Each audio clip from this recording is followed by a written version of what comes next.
Hey Sparty, when are you gonna go live? When? When, Sparty? Sparty, be my puppet. Sparty, dance for me. Sparty live. Finally.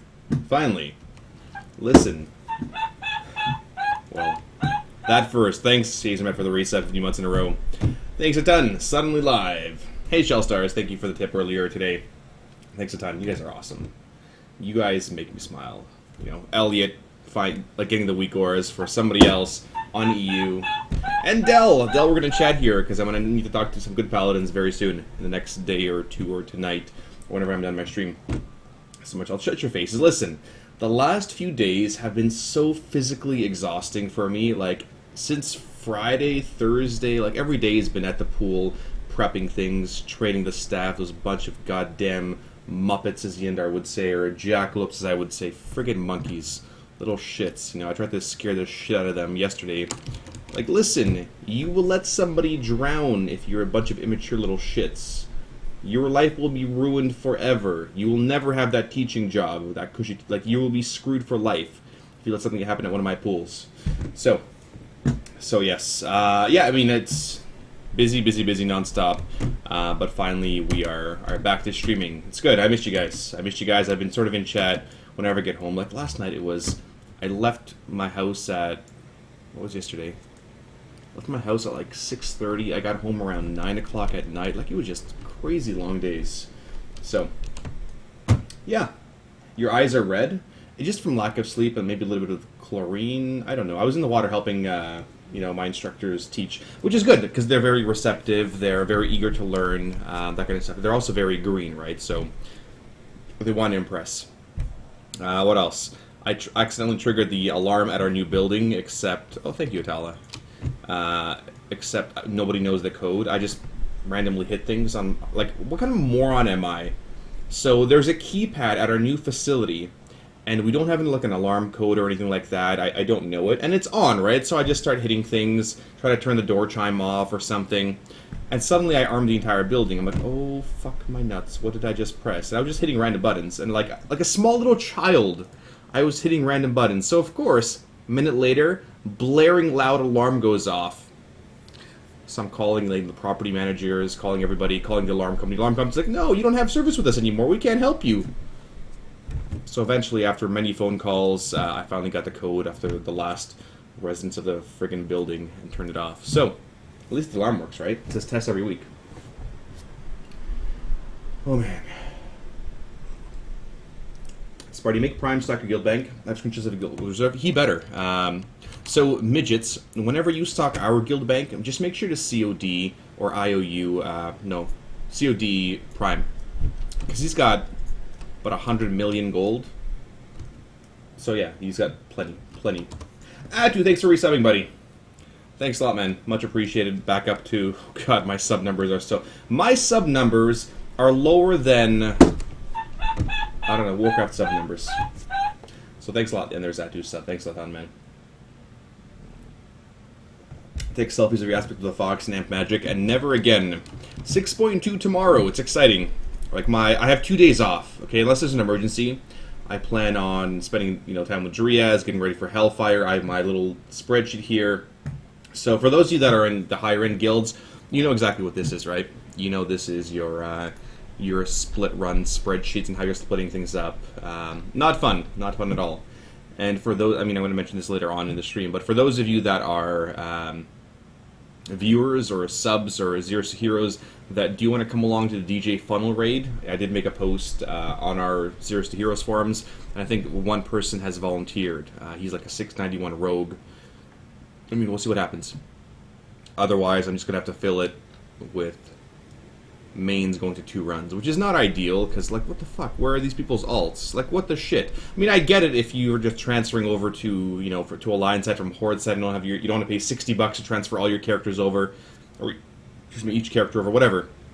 That's fine, I get that, but, like, listen, you damn monkeys. Why don't you have your alts ready to go? Yeah, there you go, Big Mancini, thank you. Do you need a new... We're not doing Shell Stars, what do you mean? Like, we're not doing PTR testing, unless you're me here, right? Unless you're me. Look, I'm on the PTR. Guys, Hellfire leaked early for Sparty. I've cleared the entire instance, as you guys can see. This is me right here running through the entire empty instance. Where can I go? What would you guys like to see of Hellfire Citadel? As you can see here, this is my character. I'm not cheating at all. Why don't we go run over to Fel Lord? There we go. Hey, Mapping. Hey, Lester. And Chimera. Everybody's here. Hello, friends. Let's go down to Fel Lord Zakun. Down this big spike thing. There you go. Fell ground. There's Fel Lord. Are they just now taking a break starting immediately? Is that a good timing or what? What do you mean? Why? Listen, what kind of friggin' wuss ass would take a break right before the damn thing? Like, why? You're leaving your guild high and dry. Could you not, like, you know, tell them you're gonna take a break months in advance so they can find a new raid leader and train them, get them ready? You know what? I had a guild member for Mists of Pandaria. I had a little death knight, and, you know, we've got our Mists of Pandaria roster going. He's going to play a monk for us. So everything's ready to go. We're ready for the patch to hit, or the expansion to hit. And 1 hour before the new expansion goes live, he says, sorry, man, I'm going to join my friend's guild. Good luck. Are you effing kidding me? We've had guild meetings, and we were planning, we were banking on this goddamn jackalope to friggin' to go monk for us. And of course, he quits 1 hour before the expansion hits. That's one of the biggest, just dick nuggets. So based on that tweet, which tweet here? Sorry, one second. Let me upload up my Twitter. Which tweet am I looking at here? Notifications. I don't know which one you mean. Yeah, what a douche. Anyway, yeah, it's so silly. It's so silly for people to be quitting, like, right away. Just dumb. Anyway, who else? Deadman's around, Rumiko's around, on PTR.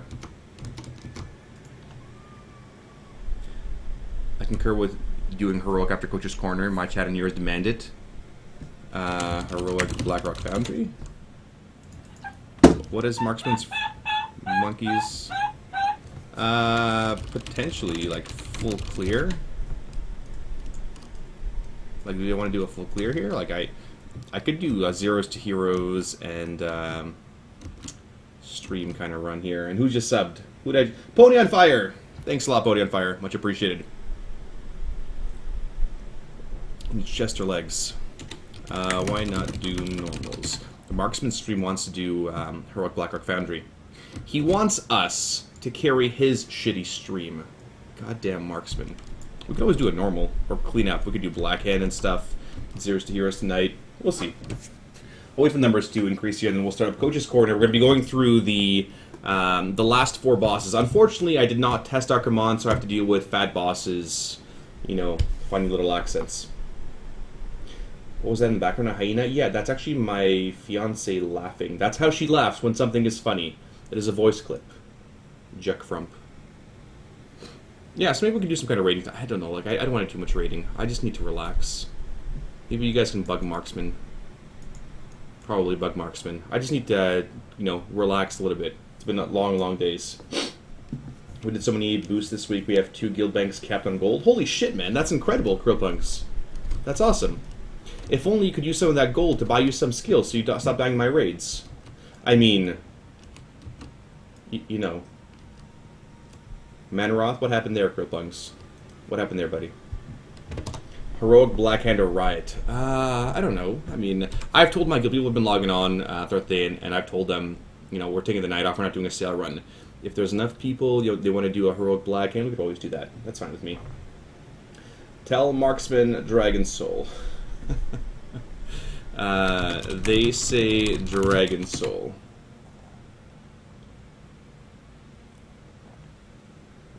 Oh, man. Tell Marksman Dragon Soul. Yeah, maybe we'll do Dragon Soul. So, I'm excited for the patch. I'm sort of debating when the actual servers are going to go live. Because you know there's always, I don't know, always some kind of delays. Very rarely does a patch go perfectly smoothly. Very, very rarely. So, what time do you guys think the servers will actually go live and they are playable? 6 o'clock Eastern, which is 3 p.m. Pacific, maybe? My goldfish drowned. I had to go fix it mid-fight. Do you have to get the defibrillator for it? Like for your goldfish? Remember, you're not supposed to mix that with water. I can't believe. That was funny. I mean, you obviously weren't on Mumble. I know. I'm just giving you a hard time, man. 1 p.m., 7 p.m. probably, 6 p.m. Central. Right after you guys get home from work, right? Right after everybody gets home from work or school, that's when the server should go up. Because you can't stand anyone else having a head start on you. Like these assholes, these no-life assholes that just are able to play whenever they want. What is wrong with them?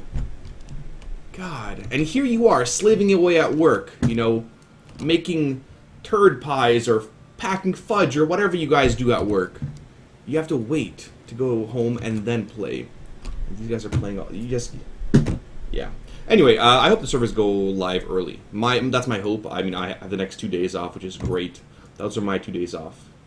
Since I work weekends too.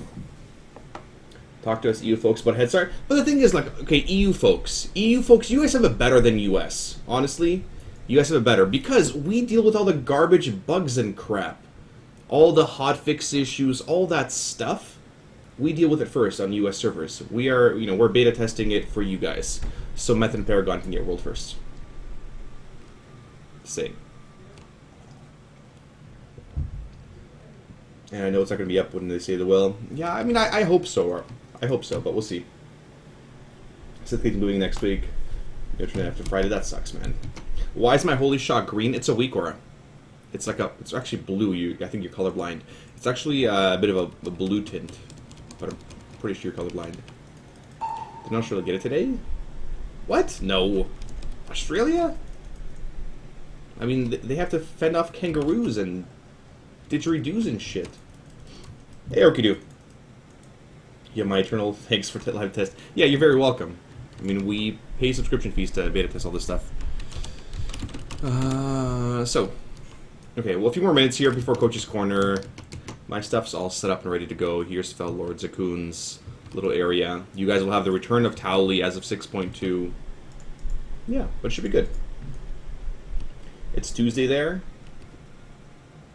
Did the Australians already get it? No. What good add-ons we need for tomorrow? You guys may want weak auras. You guys know the weak auras for these fights. So here's an example. Here are Sukrathar's weak auras. This is Sukrathar, the robot dude.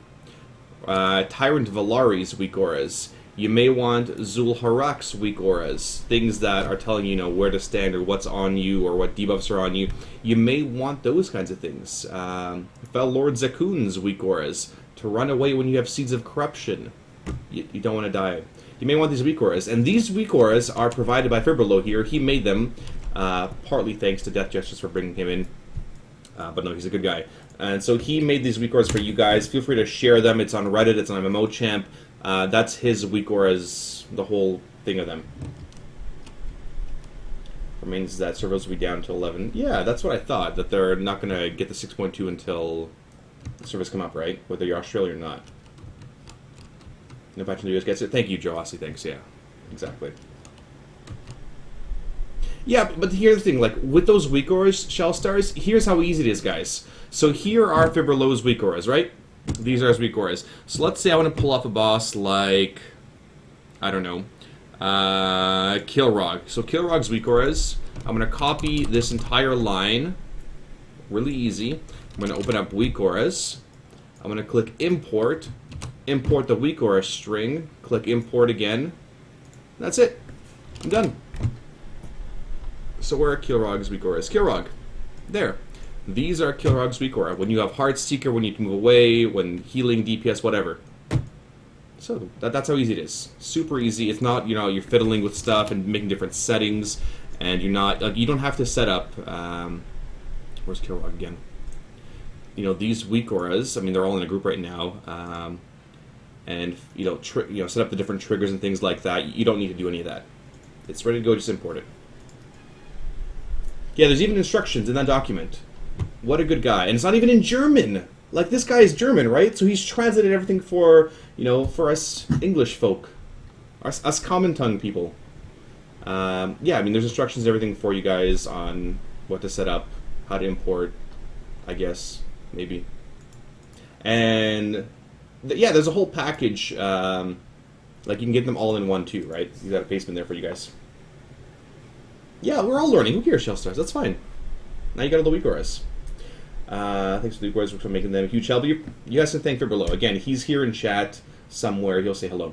Sparty, do you plan on giving your mages 2-piece priority, considering it's the biggest deal in DPS ever? Obviously, they need to take attendance performance into consideration, but as well, you my point. Yeah, so what's happening? So this question is going to come up really often tonight and tomorrow. I'm sure a lot of you guys are mulling it over. Now, what do you do for Hellfire Citadel tomorrow? Maybe you guys can give your input here too. Do you start with normals or do you start with heroics? The answer is it depends. It always does depend on a number of different things. Your current progression. So if you're a mythic guild, you're a 10 on 10 mythic guild, that's one thing. If you're a heroic or normal guild, well, obviously you may want to start with normals first. Depending on how much raid time you actually have in a given raid week, that might also depend. But for a majority of guilds, you will gain more benefit to your guild by doing normals before heroics. And there's a couple reasons why. Number one, the tier bonuses are really damn good. Like, they're fan-friggin-tastic good. Because it is the last tier of the expansion, so they make everything really good.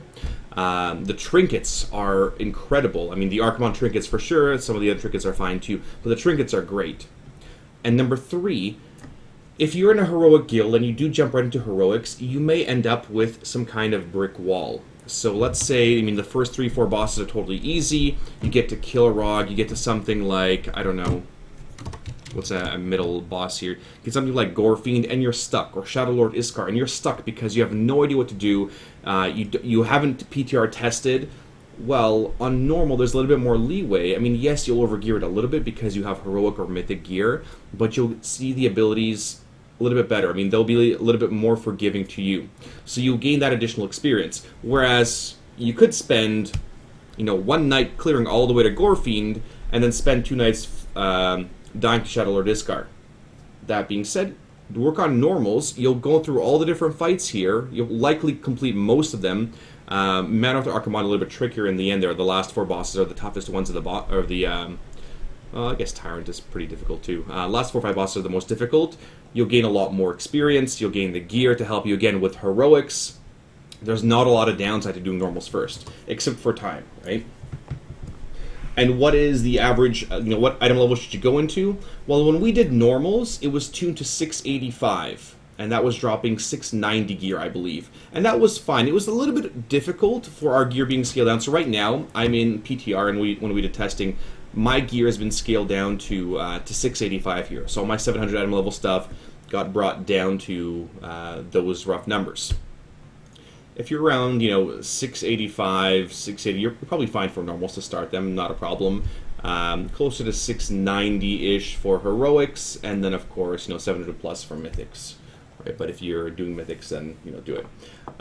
So, has it been confirmed the last tier? Well, it's got to be the last tier, Roshi. Like, they're for sure, it's going to be. Yeah, World's Rainer have been a bit of a disappointment whole Trigo, but here's hoping that it's not. They sort of recover. Why did the expansion not do so well? Because everyone was on vacation. Everybody was on vacation. It's ridiculous. So, I know it was scaled down to 685. So you guys saw some of my own players having difficulty with DPS or mechanics or staying alive. Partly that's due to brain issues. But gear-wise, it was fine. It wasn't that forgiving. Now, the only other thing, for those of you with smaller guilds, you will have way more difficulty on a lot of these encounters than those of us that brought 25 or 30 people. If you have more people in your raid, the mechanics actually get a lot easier. They're a lot more forgiving. For example, I did, a 25-person Sokrathar raid. This boss, where is he? Right here, Sokrathar the Eternal. Super easy once we had the strat down. I'll go over... Oh, no, I already went over that fight in a different coach's corner. Super easy fight. However, when we switched down to like 13 raiders or 12 raiders, and I brought amazing mythic top 50 players, it was one of the hardest healing experiences I've had in a long time. It was really, really tough because we only had 12, 13 people. The composition wasn't great, but it's a lot more difficult to deal with fewer people in that raid based off those mechanics.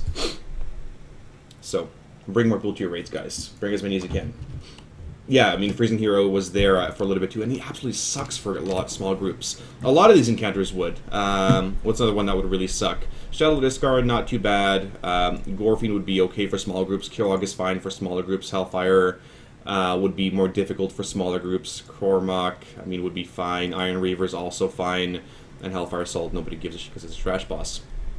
Tower and Valaria would be okay. Fel Lord Zakun, you might want to have some more people there too. You'll have more difficulty with Fel Lord Zakun with smaller groups. Zulharak, same thing. You want to have more people for that one. Archimonde, for sure, you want more people in general, or like a balanced number.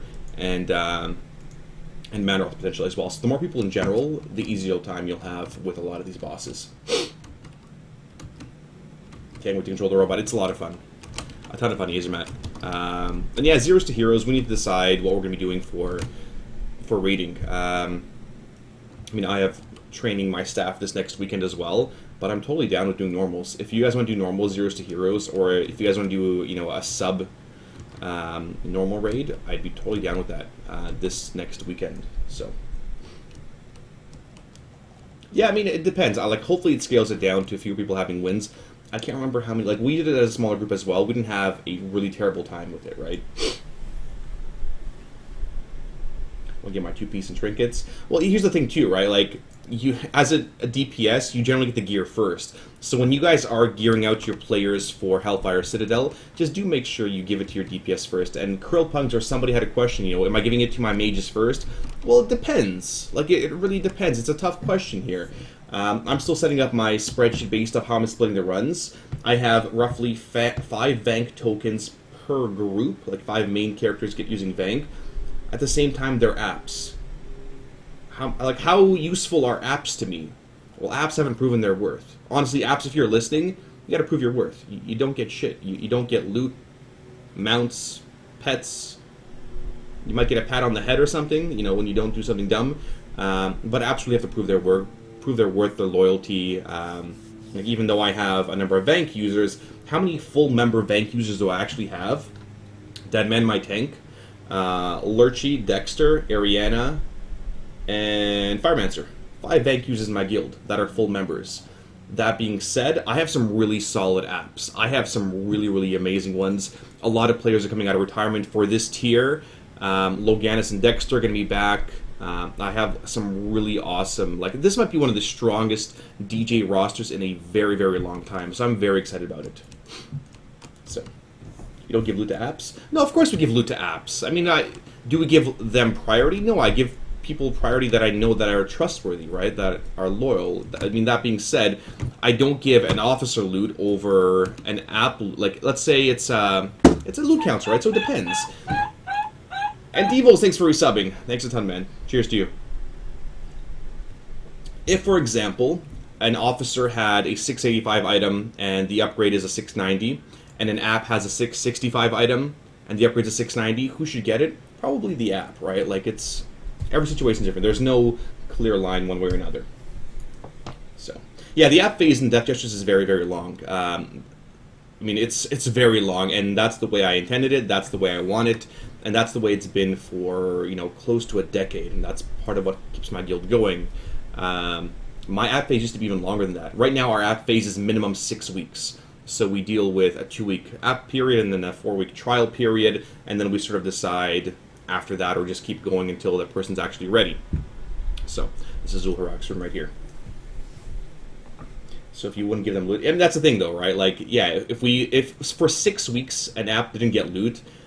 I'd sort of question it too, right? But we're pretty reasonable, we're pretty fair, and nobody, gives a shit about loot anymore. Really, loot drops. There's so much loot. When I do raids with you guys, or with, my guild here, and we have 30 people in the raid, we have 9, 10 items dropping per boss. That's insane. Yeah, you evolved to Krillpunks, that way world firsts are within reach. Is that the world first Manoroth? Did you jump off the cliff on Manoroth, or was your goldfish causing it? No, it's not long. I think 3 weeks is pretty short. Because here's the thing, though, right? It's so easy for people to transfer off, but for someone to actually build that loyalty, really invest in your guild, and you invest in them, that'll keep them in your guild a lot longer. My turnover rate for full members is quite low. It is quite low compared to most guilds. My app turnover rate is quite high, and I'm happy with that. right? I'm totally happy. Hey, Galvin. Lose more exciting back in the old days when it was harder to get. Absolutely, I agree, Galvin. When it was really tough to get. Galvin, are you coming to the split raids or not? Because your name is not on the funnel sheet. If it is, you need to add it tonight, because I'm going to be going over that stuff tonight. Trina, please moved across the country and it is with you. And, oh, she moved in with you, Smithers? Run. You run. You run right now. Thanks for subbing, by the way. I'm kidding. Trina's awesome. She's a great druid. And, yeah, that's awesome. Congrats, man. I'm really happy for you. It's a big risk, but I mean, you gotta risk for reward, for sure. Coming back for 6.2, just never zeros to heroes. Yes, Devils. Yes, absolutely, just in time.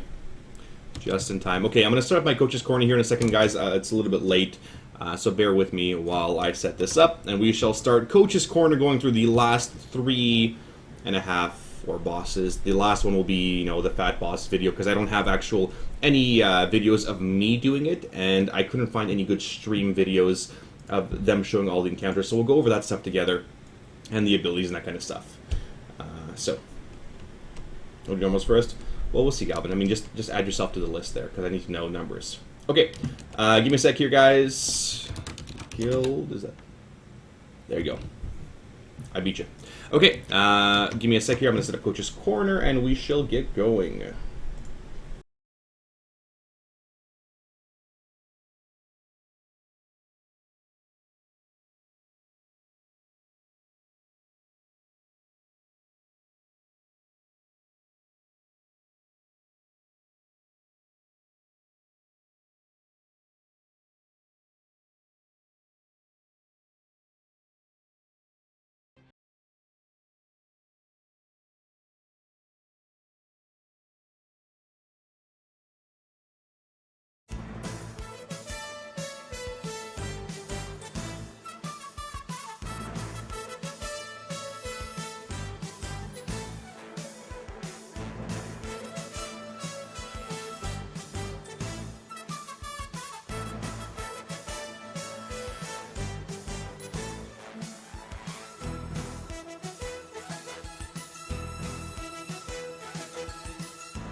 Alright, guys, we are live. Thanks for all the retweets. Neth is going to have a fun one with that one. Happy 9 years at Blizzard, Neth. This Coach's Corner is dedicated to you for being awesome and helping make our community a much better place. So, for those of you that don't know what this is Coach's Corner. Really, the whole reason I got into streaming was to really make our community a better place and really teach you guys about raiding. Whether you're a newer raider or a veteran or something, we're always learning and we're always doing something to improve. Learning it's last your entire lifetime, and here we go over things like different fights and weak auras and reading logs and how to improve yourself and how to have a better UI and how to just move better, how to cast better, all those little things that make you a better player, we do here. Thanks for the subs again. Thanks a lot, guys. Much appreciated. So, we had our last Coach's Corner, a nice 3-hour long one. This one will be a little bit shorter, thankfully. Last Coach's Corner, we went through the first 9 bosses of Hellfire Citadel. I showed you guys lots of videos of how my guild did them, good examples of strats. So for those of you that I will be rating for tomorrow for 6.2, take a look at that Coach's Corner as well. I know it's it's a long one, but I do go boss by boss. I show you exactly where to stand, what abilities to watch out for, things like debuffs, and our weak auras are here as well, thanks to Fibrilo. For those, again, that need them, that link in chat there right now is Fibrilo's weak auras. I'm sure it's on Reddit now, MMO Champ.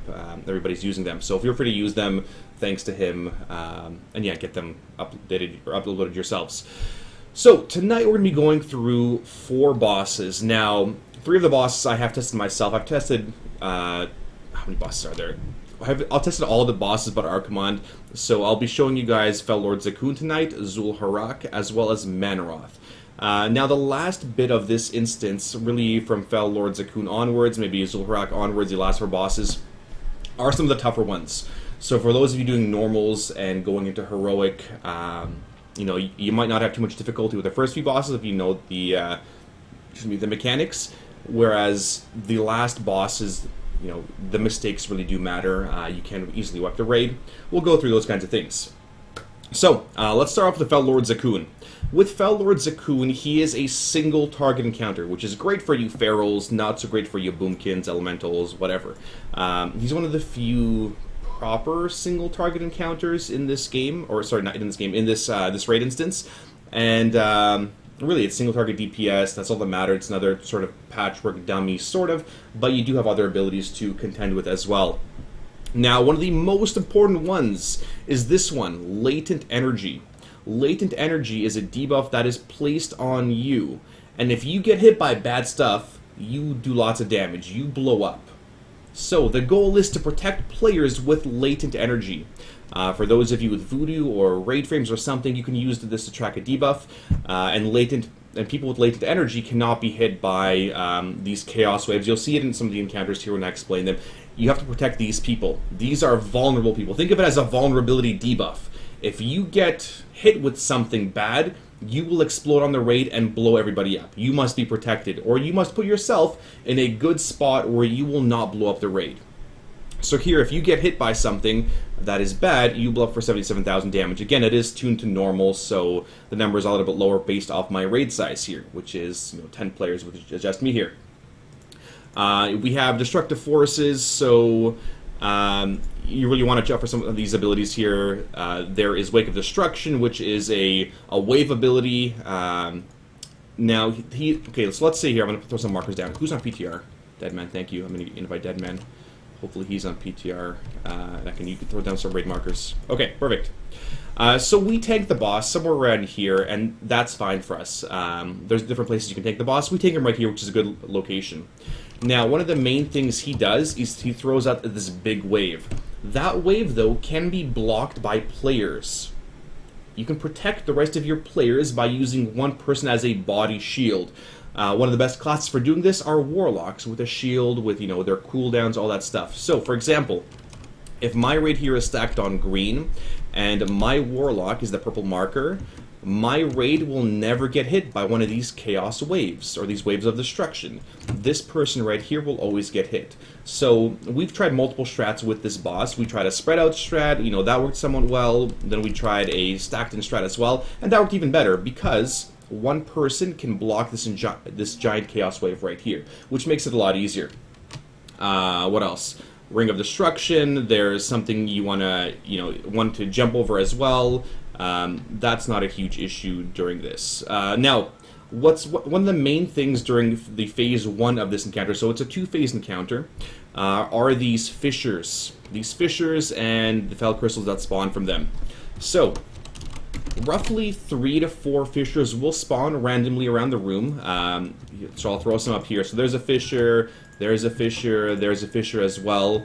And now these fissures do need to be soaked. They need to be soaked so they don't, do lots of damage to your entire raid. However, one fissure will always spawn. So even though you jump into one of these fissures, so you absorb them by soaking them with your body. If I jump into this fissure, and then somebody else jumps into this fissure, and then somebody else jumps into this fissure, that's fine, but one will always spawn. One will always spawn. So what you want to do is let one of these fissures spawn. By controlling the spawn points of the fissures, you will make the fight easier. Now, based off where we tank the boss, so we tank the boss right here, and these fissures, consider them something vulnerable, like latent energy, what we talked about earlier. You don't want them getting hit by anything bad because those things will explode. So if the boss is over here, and a crystal spawns over here, another one spawns over here, another one spawns over here, I will purposefully not get this one. We will leave this one alone here. So in my raids, I call the back left to get left, and that one spawns, which means there'll be a big fissure, a big little mountain rock piece coming out of this piece, the little marker right here, and not in a really bad spot near the boss. Because again, if the boss hits something with his waves, then the raid takes massive damage. So you want to control where the fissures spawn wherever possible. I mean, it is random. Sometimes you get really shitty luck, and let's say there, red, green, and purple are your fissure spawn points. That sucks. You know what? Your raid leader needs to make a good choice right away which one to leave out. Otherwise, it will choose randomly for you. If you soak all 3, one of them will still always spawn. Every single time, a fissure will always spawn. Moving on to the next ability. So there's fissures. You'll see them during the encounter. It is a 2-phase encounter. The tank does get sent down as well. Tank has to deal with his stuff. Tank stuff. You guys will be fine. Like, it's not that bad in the in that realm. One thing you guys do need to watch out for through really the entire phase is Befouled here. So that is a debuff that you want to be tracking on your raid frames. It is called Befouled, or is Befouled? I put it in my raid frames here. Where are you, Befouled? Do I know how to... There, Befouled. So it is something that will absorb healing. It's placed on roughly 3 players, and once you finish healing that person, they blow up. So they absorb all the healing, then they blow up. It is a 6-yard explosion. So what do? Well, if Befouled is on you, so let's go back to the regular position here. Boss is here, Raid's here, and the Warlock's here, soaking stuff. If Befouled is on me, and I'm going to blow up the raid once I'm healed up fully, I want to run roughly 6 yards away. This is roughly 6 yards right here. You don't need to go any further. You don't need to go to friggin', Somalia over here. That is too far. Don't need to hide around from your healers. You don't want to be line of sight of them, obviously, right? I'm hiding from my healers like a dumbass. Be roughly 6, 7, 8 yards away. That is totally fine. Because when you do get healed, you blow up. There's no one around you, and you're fine, and then you just jump back into the raid here. Well, Sparty, but I'm a melee. What do? Do I just, I'm DPSing the boss right here because I'm a rogue, I'm using my killing sprees, and this time they're not killing me, and then I get the debuff. What do? Do you want me to run over the way over here? Like, should I stop DPS? No! Listen, I know, I understand you DPS need to DPS. It's in your blood, right? So, if you're tanking the boss right here, like we do, and you do then have Befouled on you because it will target a melee, you simply switch off to the opposite side. Max melee range always. You will not blow up the other melee or the tanks or anybody else. You'll be totally fine. If that means you might have to attack, you might get parried a couple times, not a huge deal, but you're still able to continue to DPS. But do watch that range check of 6 yards. It is really, really important. Note, don't ignore the debuff, DPS boss. You will blow up the melee. Don't listen to the people in chat. They don't know what they're doing. You know nothing. You know nothing, DPS. You don't. So that is one of the other big abilities there. The other one is Soul Cleave. So when he does transition to his second phase, you'll see him jump over to the opposite side. He'll jump somewhere over here, and when he does jump over, the other tank is still ported into the other realm. The other realm, whatever it is. You as melee should wait for the tank to pick him up, and the off tank to get there as well. because the Soul Cleave will split damage. Not the Soul Cleave, sorry. It's the, what is it? Is it heavy-handed? Yes, it's heavy-handed, sorry. It's heavy-handed that will split damage between, you know, people that are in front. Because the boss may be moved around or something, we tried different strats here, so we had the boss tanked right here where he spawns, and the off-tank had to run all the way over here. And then the melee got in here as well. I mean, it is a bit of a DPS loss, but that way you don't run into the risk of you moving the boss this way, and the melee are running here, and they get cleaved and they die. We had that happen a couple times, so you do want to be careful with positioning, because it is a frontal... I mean, it does hit the, not the frontal, but the next closest target, so you need to be careful. The other ability is your Seeds of Destruction. Seeds of Destruction are pretty much like Seeds of Destruction, like you explode. If Seeds, okay, this is a really important ability for this next phase, for phases 2 and then really in 3. If Seeds of Destruction are on you, get the hell away from the raid. So, this is your regular positioning. In phase 2, you may have fissures, right? Let's say I've got a fissure... here there's a fissure, and here there's a fissure, and no, sorry, one sec. Purple there. Let's say there's a fissure over here at the orange marker. There's fissures everywhere. When you run out for Seeds of Corruption, you need to do it at a max range as far as you can. Use your displacers, use your blinks. This is where it's okay to use them. Your speed of lights. Get away from the raid as quick as possible, because you will expel this giant wave of crap everywhere. And each of those waves can kill people with latent energy, or again, they can hit the fissures. Your job during this phase is to block, I mean, as healers in range and everybody else, block the little waves from hitting the fissures and hitting people with latent energy. You don't want people getting hit, otherwise what happens? Your raid blows up.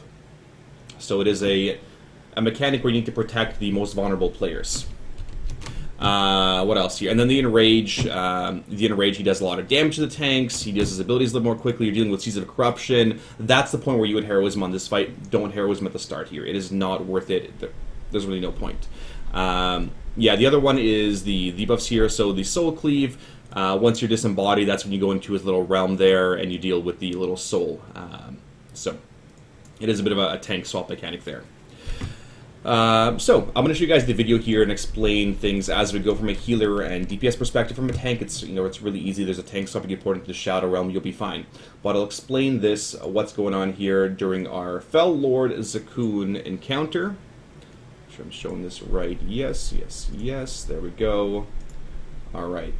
Protect the most vulnerable unless it's Sparty or Marks. No.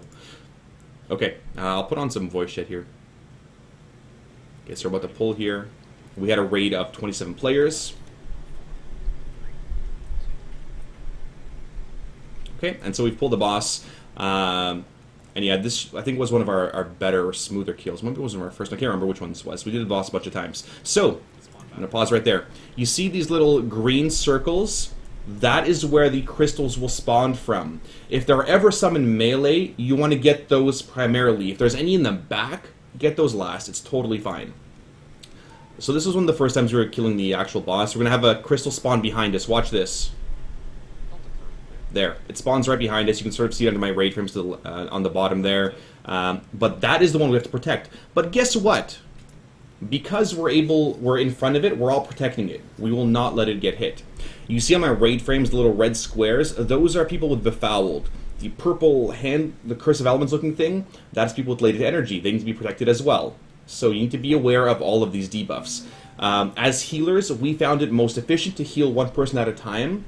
Rather than healing everybody randomly and throwing absorbs everywhere, we found it easier to go through groups 1, 2, 3, 4, 5. So right now, Panzer would be healed first, then Idealized, and then Ganor, not Ganor. I guess still 2 people there with that debuff.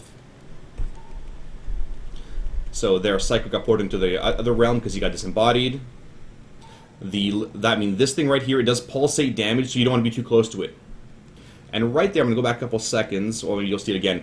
One of our Warlocks, the Moon Marker, I think it's... I can't remember who it is. Oh, it's on Blackstoice right now. But they protect it with their body.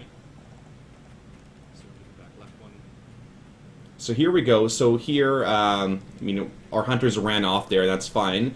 We're going to hopefully spawn a fissure in the back there. Yeah. So we don't want to soak all of those. We want to control where the fissures are spawning. We want to soak the closest ones with our bodies and let the far ones spawn, because they're the easiest to protect. So now Tali got disembodied. He got ported down to the realm. Next ability here will be Capitation. There's Wake of Destruction. So, this little, I mean, that big slash that he does, this is what's protected with your bodies. There. And if you see a purple wave there, you see those purple waves coming out, that's what needs to be protected. You block those with your body so they don't hit the latent people with the latent energy, as well as people as the fissures. So right now we have 4 people with latent energy, Psycho, Primetime, Tefat Panda, and Ganor. We're going to deal with phase 2 shortly, which is his disarmed phase. You see he leaps away to that little corner there. He leaves his weapon on the ground. Now, the tank does finally get ported out. He has to run over. So Psycho leapt over, I think. Or we had 3 tanks for this one, which made it really easy. We decided to tank the boss right there. Now watch, Seeds. Seeds, said Seeds Square, Andreas, Seeds Cross. So, you want to split these seeds out. You don't want to collapse them together. We tried using a portal, and some of you guys might think of it like, why don't we just portal out? Everybody portal out and just stand there. Well, it will kill your other friends. It's not worth trying. So you see these seeds run out, and watch what happens from the seeds. So you see every one of them spawns those little things, and here we need to protect the pillars, as well as people with latent. Nobody has latent, so this is pillar protecting phase right now. And we have 3 pillars to protect, right? Seeds again, people need to run out, blink out, whatever, get as far as they can. You saw Dexter run over to the moon marker, that was good.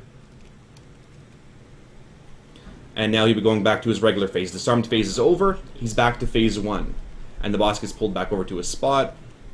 And it's back to fissure soaking. So now there are more fissures to soak. So we're intentionally going to leave that back one to spawn. We've soaked the one in melee range. The 2 hunters have soaked the closest ranged ones. And the furthest one has spawned.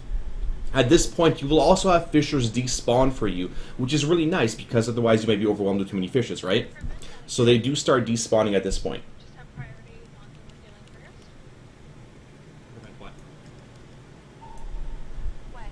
There's Wake of Destruction, again being blocked by that Warlock, so we take next to no damage. That way, Fat Panda and Marksman don't have to be near us. I mean, don't have to be away from the raid, being protected. There's another Fissure phase. So you hear me call back left. That's the one we're going to spawn. So the one by the blue marker there on the right side, we're going to have to soak that one. And you see 2 people on the middle there, Ganor and Fat Panda. They are running over to soak the first one. I mean, you don't need 2 people to soak it. It's fine. Better 2 people than 0. But they communicated, and you saw 1 hunter run away. So that was good. At this point, once he starts enraging, you do want to start heroism. At this point, like, there's a couple there in melee that didn't need to be soaked. That is a really shitty position. Let me pause this there. That was a really shitty position. You saw 2 of the fissures spawn all the way in melee. Yeah, you're going to have to run out there, leap out there, turrets out there, whatever, to soak them, because you don't want them spawning there. That will potentially wipe your raids. So Befouled still need to run out, right? We have 3 Befouleds right now, Brew, Netoro, and Fibrilo. Get ready for Seeds. Seeds are running to the front. And now, so we do communicate Seeds to run out to the front, because there's no fissures there, right? It would be absolutely idiotic for any player to run backwards and next to a fissure, because again, Seeds hit a fissure, raid blows up. And you see here, one other thing, you see, is that Brew? Brew has the healing debuff, right? The one that I talked about as a melee. He's on the opposite side. You see the tank there by the top section. You see Brew off to the left side. He's got an X marker over his head. You can see in my raid frames as well. He has the Befouled debuff. He's not going to blow up on anybody else, which is smart, right? He gets continued DPS. His thing is gone. Though, look, there's lots of little seeds here to be blocked. This is where you could use your Devotion Auras, your Smoke Bombs, your Rally. Not your Amplify, though. Again, Wake of Destruction needs to be blocked by the Warlocks or somebody that is a designated soaker. You happy with this, Brand, or again? Fissures here again, so we're going to have to soak these fissures. Again, Brand. Yes, Okay. Good. And so again, you still want to watch those debuffs. There we go. And now we're healing people up. Same kind of thing here. Seeds are running out. So again, boss is low. Don't tunnel vision. This is important for you DPS monkeys. Do not tunnel vision because the boss is at 5%. Continue to do mechanics right. If those 4 people had not run out, the raid would have wiped. It is absolutely important to always do mechanics. It doesn't matter what percent the boss is. So here you see me running off to the right side because I see those seeds, those little waves, those wakes going towards the boss. Block these. block them. You know, a bunch of us there are running to block them, which is good. And the raid does not blow up then. There's a smoke bomb thrown up by Dexter there. And again, it's not that bad of a boss. If you know the mechanics, run out for... Does anybody have questions? Run out... Does anybody have questions? Run out for the Befouled. Make sure you don't get hit with stuff with latent energy. If you do soak... Sometimes if you do soak one of the Fissure Puddles, it may give you that latent energy debuff. It was a little bit buggy on PTR. We'll see if it's fixed correctly. Yeah. So. I ran Clarity on this pull, but I think it's going to be Mentor in the fight on Mythic. I think Clarity... Listen, Disc Priests are OP. They're OP as shit. Does anybody have any questions about this? I don't have my thing open for people that had questions. Sorry, I totally forgot about that. Let me know if you have questions about Fel Lord Zakun. Again, it is a single target encounter. You don't need your DPS talents. What spec will Mages be? You'll be friggin' Arcane. You will not be Fire for this one, right? Because there's no ads or anything like that. So, I mean, it's not that bad of an encounter. There's not a lot of damage going out if you do things correctly. If, for example, somebody stands in the raid with Befouled and they blow up, that's a lot of raid damage. Again, but that is really, really avoidable. Super, super avoidable. When does the pillar blow up the raid? Saw a few waves hit a pillar. It's a little bit buggy, so it did not. We didn't have any pillars actually blow up on the raid KO. Even though you saw some of the waves do go through people, they were actually blocked. It was more of a graphical bug. We did block them correctly, and no people with latent energy got hit, and no Befouleds blew up on the raid. Whereas in other attempts, we had people die to those kind of things. Any other questions? No? Okay, so we're going to go with Zulharak next. Now, this boss is much tougher. This is where the difficulty really starts ramping up with normal and heroic difficulty. So, with the Zulharak, he has a number of different phases. His phase 4 is his Enrage. At that point, you would use your Heroism, because it is a major damaging phase. He does lots of raid-wide damage, and it does increase constantly. So, that is your final burn. That's when you use Heroism on this fight. For much of this encounter, there's either green or purple debuffs to watch out for. So you'll see lots of fire on the ground. From some of our attempts here, if you guys go through my videos, we had lots of green fire on the ground, like tons and tons of it. The important thing for this boss is positioning, but that's important for all the bosses. Your positioning is absolutely key. If you screw up positioning, you will screw your raid over, and then you're going to wipe. So learn. Stand in the right spots continuously. So I'm going to throw down a couple markers here for you guys. There's a green marker, there's a purple marker. These right here are good tanking spots for the boss. Now, the boss has a couple abilities here. He has Fel Touch, Void Touch, that kind of stuff. If you have one debuff, but you collapse with another one, you can blow up the raid. It does do a lot of damage. We have Chaotic Fellblaze as well, which is, a path of... It's a green fire on the ground that gets large over time. So, if the first green fire... And again, let's be proactive here, think in advance. If the first green fire is spawned right here, it's going to start growing. Growing like, like mold. And it's going to grow. So where's the best place to put that fire? Well, all the way to the friggin' edge here. As far as you can. No, I'm not going to jump off. As far as you can here. Spawn that green fire, because it will grow. And if you do spawn it in the middle of the raid and you're out of position because you're a dumbass and you're too busy DPSing, well, you're going to screw your entire raid over. Because on the opposite side, purple moss, or it'll be Creeping Void is what it's called, will grow towards the raid as well. That fire does leave a debuff on you. A green fire was Fel Singed. It does stack. It's constant stacking fire damage. On purple side, it is Wasting Void. And when these sides meet, the raid blows up. Like, it's so much friggin' damage that you don't want to be standing anywhere near it. Or really, just you want to avoid it from actually happening. So, you want to drop these debuffs off as far as possible. Now, in phase 1, you'll deal with... There's always a big ad to deal with. In the first phase, there's the Vanguard Acnelian. Now, he does share a bit of a health pool with the boss, I believe. He has a Chains ability, and he has his Fel Flurry, so it does lots of fire damage to you. So again, magic tank's good. Magic tank's very good here. And it's a stacking effect. I know in the Fat Boss video they didn't do tank swaps because it was so much damage. We had tank swaps here, not a lot of issue with this difficulty. But you do want to burn them down. Now, the DPS priority in this phase for all DPS is these imps, these wild pyromaniacs. They spawn throughout most of the encounter. They're super annoying. Now, when imps spawn, they have a cast. That cast throws little Fel orbs. If the Fel orbs hit somebody, they will spawn a fire on the ground. You don't want to spawn fires on the ground. You want to make sure they get 0 cast off the entire friggin' fight. And they're fairly easy to lock down. They could be interrupted, stunned, gripped, knocked back, whatever.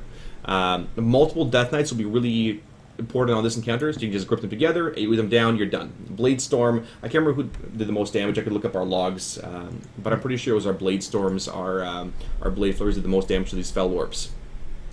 And again, you know, it gives you a stacking debuff. I mean, it's really easy to deal with. Again, just blow these up. They are your highest priority targets. This is a Burst Cleave encounter. Burst Cleave.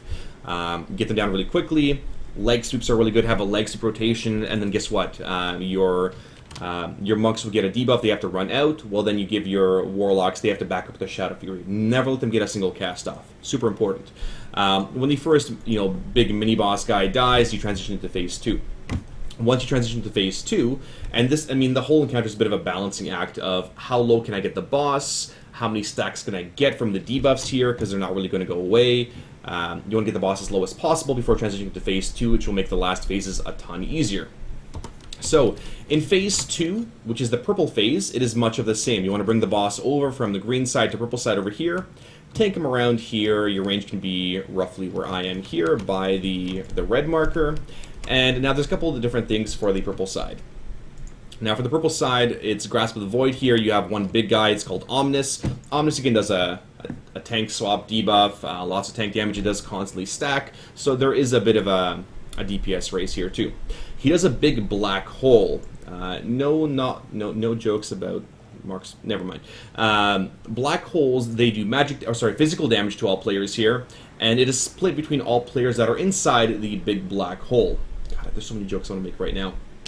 Now, you can go in there and solo soak it, which is fine. If you send in somebody with lots of shields, with immunities we found didn't work.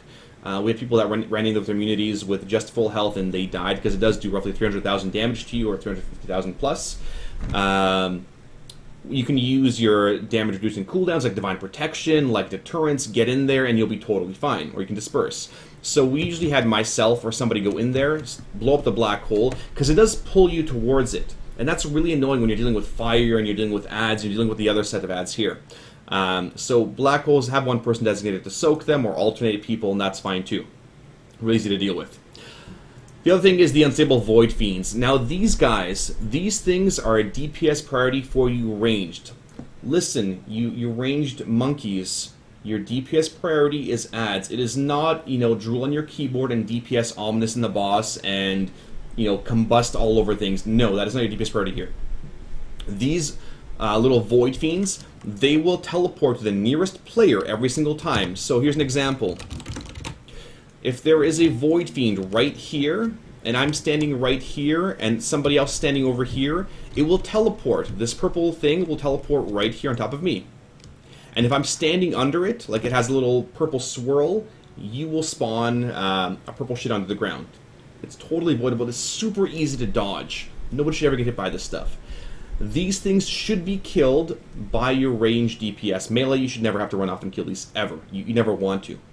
Now, if there is a fiend on you, what you want to do is run it out towards the raid, away from your melee, away from the boss. So, it spawns on me here. Guess what? It's going to spawn on me here now, and on me here now, and on me here now. Whereas the raid right now is over by the yellow marker. I don't want to bring it towards the raid because then it'll start attaching to other players. And of course, I trust myself to dodge mechanics more so than I trust other players. So, range DPS these down first. No, take fire, I swear to God. You mages, you friggin' mages. So kill these quickly. We did a number of different attempts and kills on this boss, and we found it much easier if you control the adds, like most encounters. Guys, if there's adds up and you're a friggin' DPS, don't be a DPS. Kill the adds first. Don't just, some single target scumbag the boss. The adds are lethal to your raid. You always kill what is most lethal to what is least lethal, in that order. So kill these adds first. At the same time, you'll be dealing with the little pyromaniacs. You'll still be dealing with lots of little stuff here.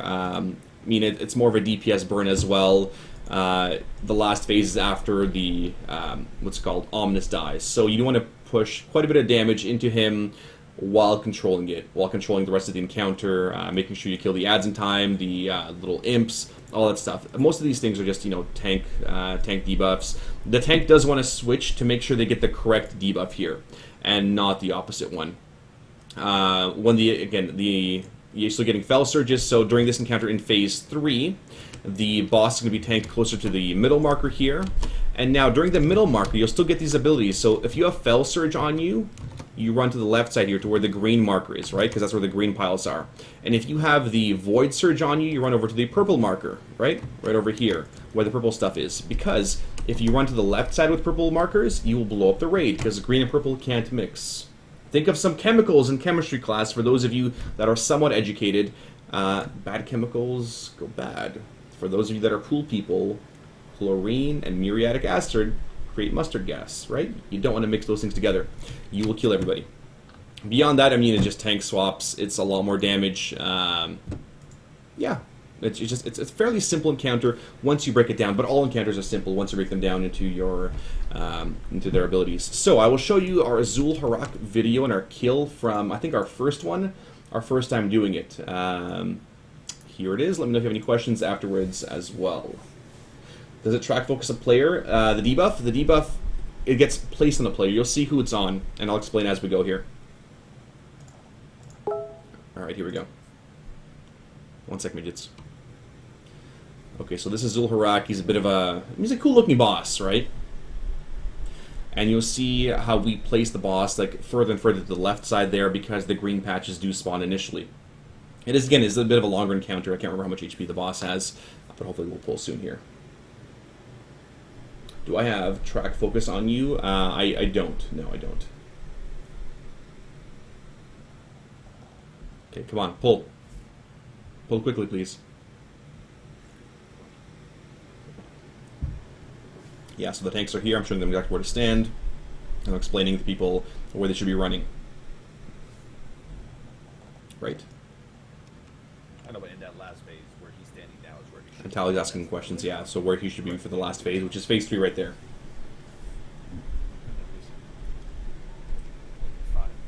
Here we go. Here comes the pull. So we'll go step by step what's happening in the encounter. Yeah, Army of the Dead, yeah. So we pull the boss as close as we can to the green marker. You can pull him even more if you want to, but that's a good spot because it does give melee a room to drop the green shit off the left side. So first thing that's going to happen here is, yeah, Fel Portals. The big guy's going to spawn on us as ranged, which means you off-tanks need to pick it up. So there's a bit of a DPS here. Okay, there, Fel Surge. Fel Surge and Ariana on Karnik. Can't remember who else was on Brew. Pretty much all of our melee got hit by Fel Surge. So they all need to run to the left side here. Watch them run. They're going to drop it off to the left side there. You see the green little puddles spawn. They dropped them in a good spot. That was, you know, almost perfect. At the same time, we have Wild Pyromancer spawning. So our leg sweepers, they have to run away. They can't leg sweep here. These guys are roughly halfway through a cast. I've stunned one of these guys right now because I obviously want him stunned. And you'll see, I think, a Shadow Fury go off here in a second. Yeah, there's a Shadow Fury debuff as well, so our Warlocks got it. You never want them to get a cast off. Because, again, green puddles into the ground, and they do spawn based off the tank debuffs here as well. So you see there is a green puddle under the boss right now. You need to watch out as tanks to make sure your melee are not standing in it. Obviously, melee don't stand in shit as well. So the mini-boss guy dies pretty quickly. Wild Pyromaniacs, guess what happens? Ariana grips them in. Look how close they are right now. Now they're going to get a leg sweep. 5-second stun. Awesome. Plenty of time for them to die. This time it was Fel Surge on Brew, Marksman, Panzer, Photon, and Ariana. So one of our healers and 4 of our DPS, including some of the ranged. So that ability happens as well. They run off the left side. Great positioning by them. The other ability I forgot to mention is a really easy one. Chains of Fel. What do? Run away from each other. Super easy. So you see Chains of Fel on Roshi there. Roshi runs away, they all split up, and you just need to run away, then it's gone. It's like a 30-yard range, but you'll be fine. So you see on the right side of my my UI there, you can see the Vanguard's HP. He has roughly, I can't remember, 50 million or something, but again, it does share HP, so maximum cleavage. There. Adds are nice and close. Gate leg sweep, you burn them down, switch them initially. You want them dying in those few seconds. On Mythic to be much more punishing. There is, again, chains. Fel Surges run off to the left side. Chains are broken for people splitting off. And now, I mean, see this this green thing that spawned right here? The reason it's spawning there is because the tank had the boss by that green marker, and the thing does keep growing. You want them as far left as possible to maximize your space. It'll make the fight easier later on. So we've transitioned now. He's doing his purple portal. While he does his purple portal, he'll still keep spawning his little imps. Make sure you kill those quickly, because you don't have those imps out while the boss is being dragged off. So don't forget about adds first before boss. Adds first, guys, adds first. Of course, I can hear myself. Yeah, there. Before we get back on the boss.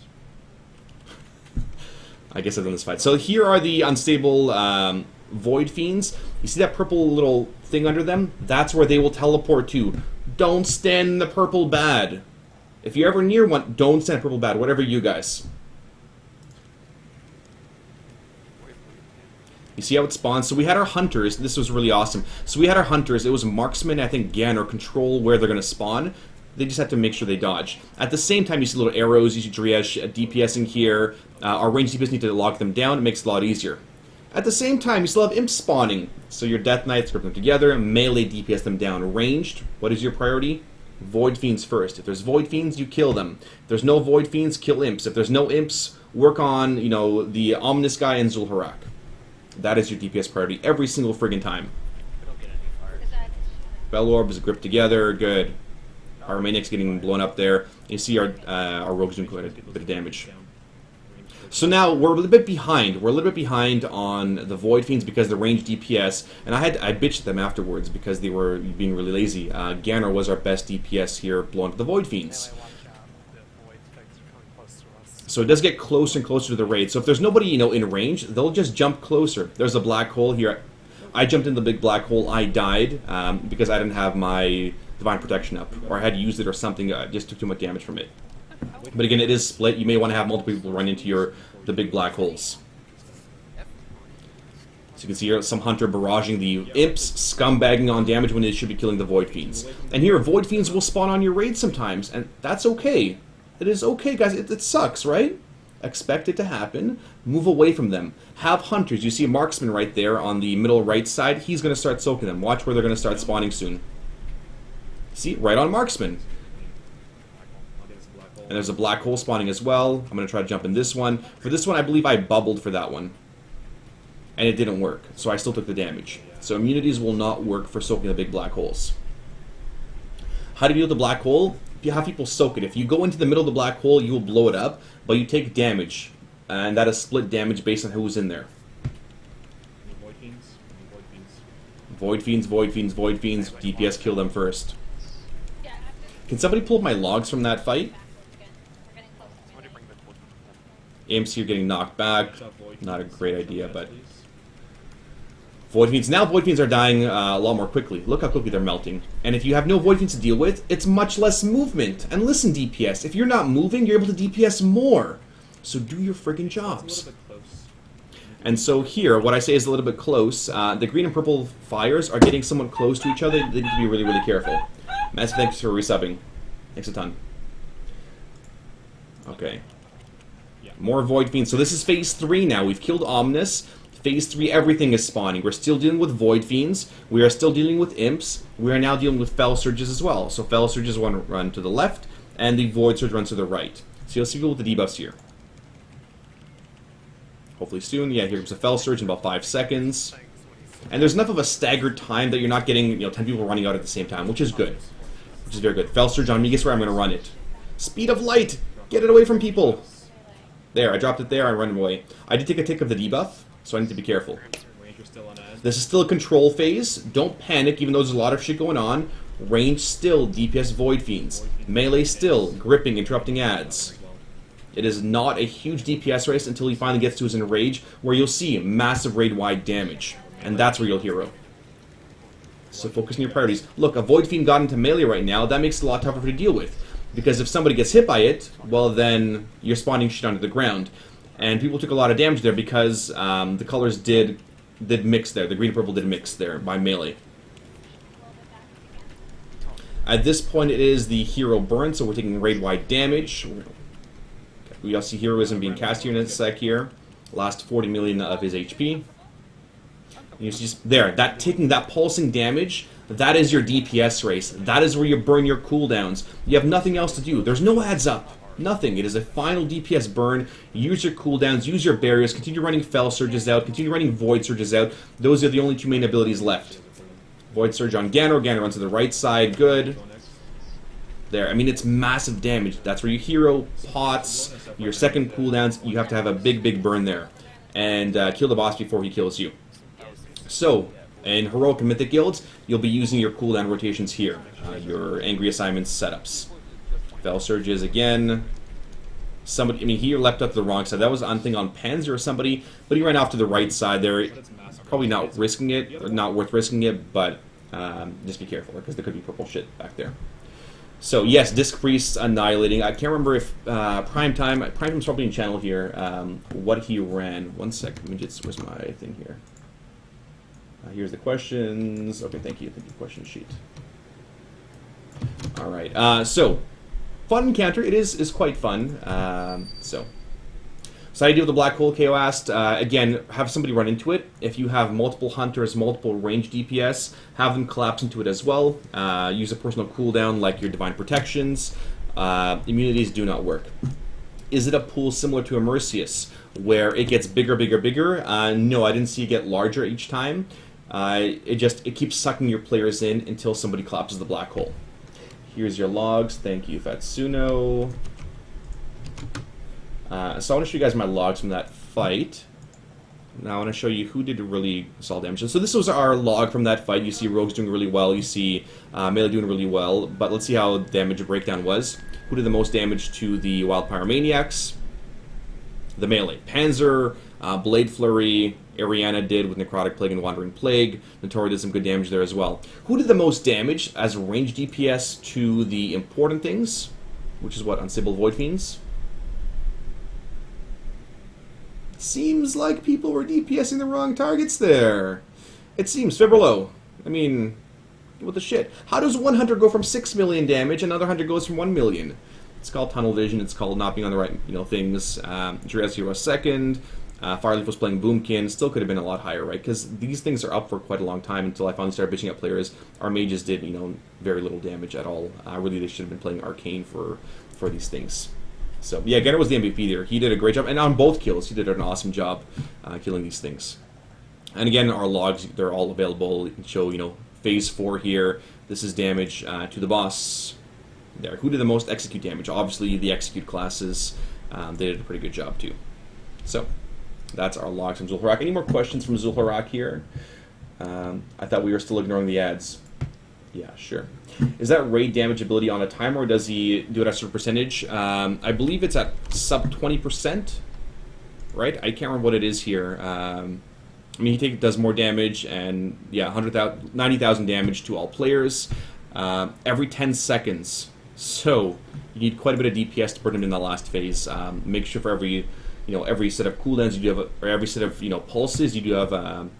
Your cooldowns running. I can't recall. I think it's 20%, but I have to go back to my video here, which I just closed to what it was. But yeah, that's 20% expect to burn. The Void seems to spawn all over the place. It's possible to control them more. Yes and no. They do spawn, near or on your players. However, you can control them by, if you have, if a Void Fiend spawns right here, and my raid is by green, guess what? My raid can shift over a little bit this way to make sure they don't get hit, and I have my designated Void Fiend Kiters, which are hunters, because again, mobile DPS, they keep dancing around these Void Fiends like this. So every time they move, a new purple thing spawns right here. Now, if there is a Void Fiend over there, and it might spawn over there, and I'm right here at the red marker, my raid's a green marker, guess where it's going to go? Either green or red.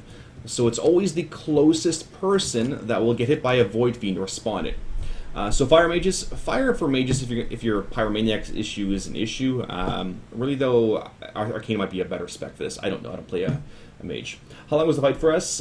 Can't check. The fight was, let me pull up my logs here again. The fight was 5.5 minutes long for that one. Yeah, fuck that log. Can we remove him from the raid? I don't like him, the boss. I thought it was a good boss. I think it's, you need bosses like this that show personal responsibility, personal accountability, and Blackrock Foundry did a great job of that, of showing many of these mythic raiders, hey, you're not ready for Mythic rating yet. You're not, because you have a lot more things to work on. This is not a training dummy boss. So good questions, though. Questions. Is there a list of who should be bonuses first? That's a question for later on. Light Flame. Ask me later. But there is a list. Yes, there is a list. Somebody else can share it. Okay, so if no other questions for Zulharak, we're going to move on to Manoroth. Let's go to... Okay, how do I get up there? I'm just going to go this way. This way is best way here. So we'll move on to Manoroth. I didn't die initially. Guess you can swim down there. So Manoroth, we're going to go to Destructor's Rise. Manoroth is a pretty exciting fight. It is a long one, though. It is brutally, brutally long. Is it Black Gate? Destructor's Rise. Yeah. So this is Manoroth's platform really on top of the entire Hellfire Citadel. For those of you that saw the video, that is, the top of the Citadel that gets knocked off. Spoiler alert. So, it is a multiple phase encounter, lots going on, lots of things to watch out for. Phase 1 is mostly a trash fight. It's really silly because it doesn't pertain to much of the encounter at all. I think it's a really dumb phase. It's not that difficult, but basically you have 3 adds. You have one add here, one here, it's like here, there, and let's have a purple one here. And let's clear one there. So you basically have 3 little mini bosses summoners that are controlling the first phase. Once you kill all 3, you move into phase 2.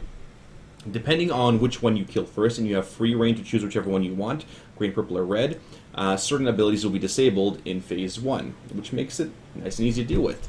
What most guilds, and I did this on LFR with you guys on stream here, I did this with my guild a number of times, and viewers as well. It's generally easier to kill the one on the right side first. He's the one spawning Doom Lords. So, in his first phase, so he has basically Doom Lords that spawn. He throws a Curse of the Legion on one player. As soon as they are dispelled, when it's removed, they spawn a Doom Lord. Try to spawn the Doom Lord right away. I mean, you don't have to. You can deal with the Doom Lord, later on. It's not a big deal. We try to spawn the Doom Lord right away, because when you spawn him, you can bring him into the mini-boss and cleave him down. The Doom Lord has an important ability, Doom Spike, which is a tank. It's just a silly little tank thing. It's not a big deal. Mark of Doom. He will mark a number of players with Mark of Doom. When they take damage, and they will take damage, they will explode in a huge radius. 20 yards is about this radius right here, a little bit larger than that. That's about 20 yards where I'm moving my mouse. Okay? You'll have your entire raid on this section. 3 people get targeted with Mark of Doom. If they blow up, they do massive damage. It's 100,000 damage to everybody in their circle. Now on LFR, it wasn't bugged. People could run into this little middle pit here and take damage, and it would blow up. On when we did it on normal, you actually had to take proper damage. So either run into an Infernal, or take imp damage, or his next ability here, Shadow Bolt Volley. If your players are all run out, so let's say I run away from my raid here, he does a raid-wide Shadow Volley, which is fine, it's 100,000 damage. He will damage you, and then you will pop your Mark of Doom and not damage anybody else because nobody's near you. That's the goal. Do not interrupt the Shadow Bolt Volley when you are dealing with this one. You should be able to kill it, the Doom Lord in one Mark of Doom really, really easily. Not a problem with that one. During this entire phase as well, you deal with the Fel Imps. Fel Imps are really annoying. They have these little Fel Blasts, and they phase blink. They blink, to different players. They have an interruptible ability, really easy to deal with. It's not a ton of damage. The Infernals, the Infernals are quite annoying.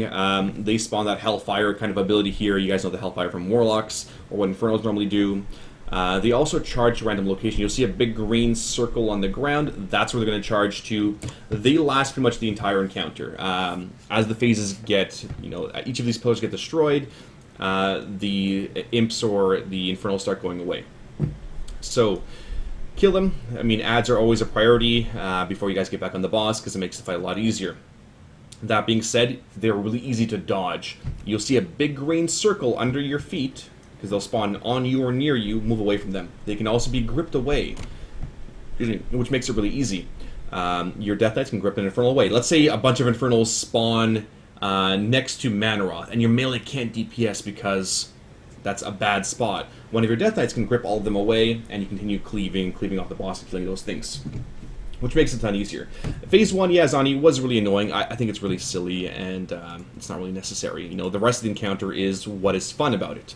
So Phase 1, you guys will see it in the video here shortly. Again, it is a long one. Maybe I'll go phase by phase here. Sure, you know what? I'm going to do that. I'm going to go phase by phase here and explain things because you guys will forget. I know you guys have the attention span and memories of a goldfish. So here is my Manoroth video. We're going to go through Phase 1 first. Really easy. Everything that I just talked about, we're going to go through right now. So this is Phase 1.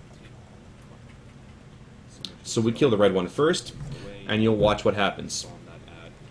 So you'll see a Curse of Doom being applied to somebody. There it is. It's on the Fat Panda. Fat Panda, whatever. There's a Doom Lord spawning. Doom Lord must be picked up. The summoner dies super quick, right? Shadow Bolt Volley, that one can be interrupted. Should have been interrupted. Next one we have Mark of Doom coming. At the same time, you have these little Fel spawning. There's 5 Fel spawning at a time, plus 3 Infernals. Guess what? Don't send your Infernals.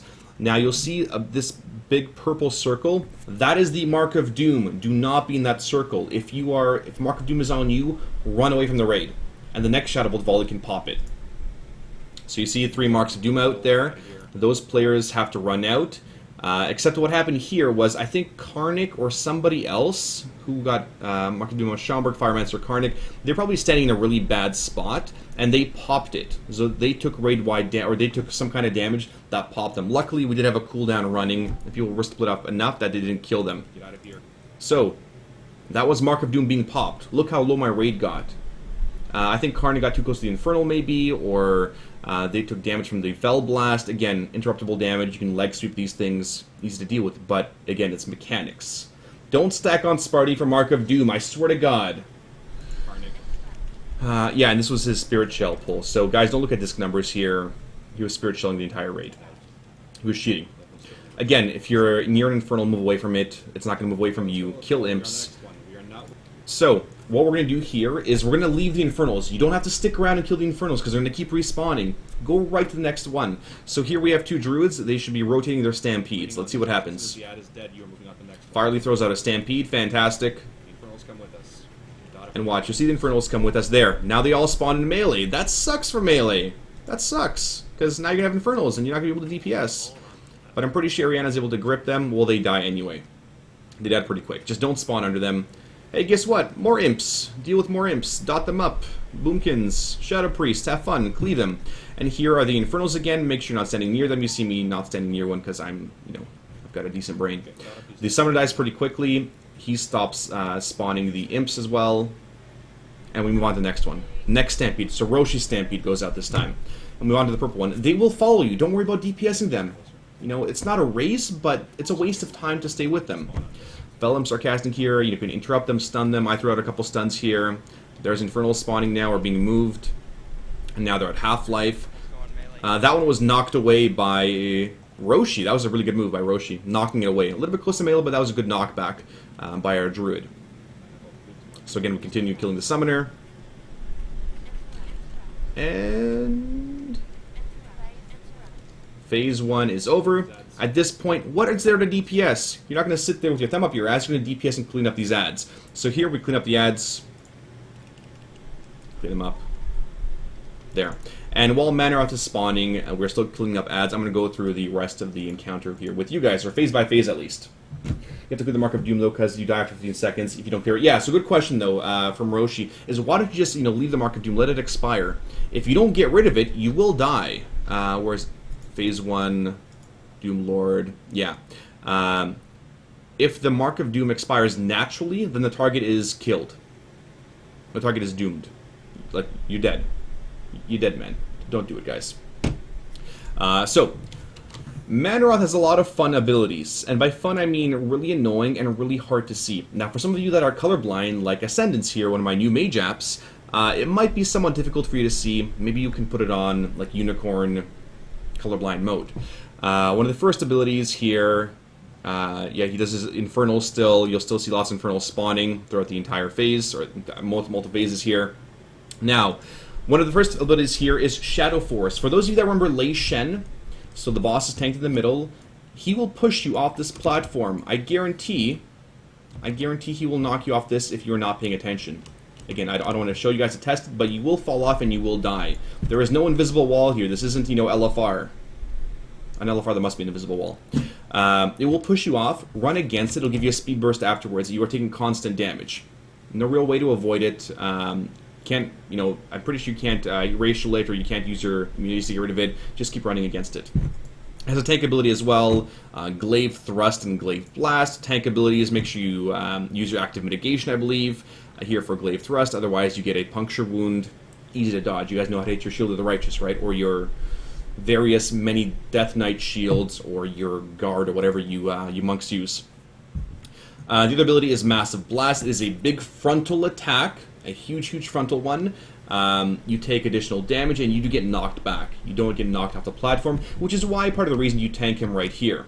Now, Sparty, why don't you just tank him against the pillar? Well, you can do that too, except in the later phases, these pillars are gone. So one of the best places to tank the boss is the middle of the room. The other abilities he has is Fel Hellstorm. Now this one is somewhat hard to see. You'll see black circles on the ground and then a meteor spawning down. It's about a 20-second, ability, 20-second cast, and he just keeps throwing meteors. Dodge them. Don't stand in the bad, right? Really easy to dodge.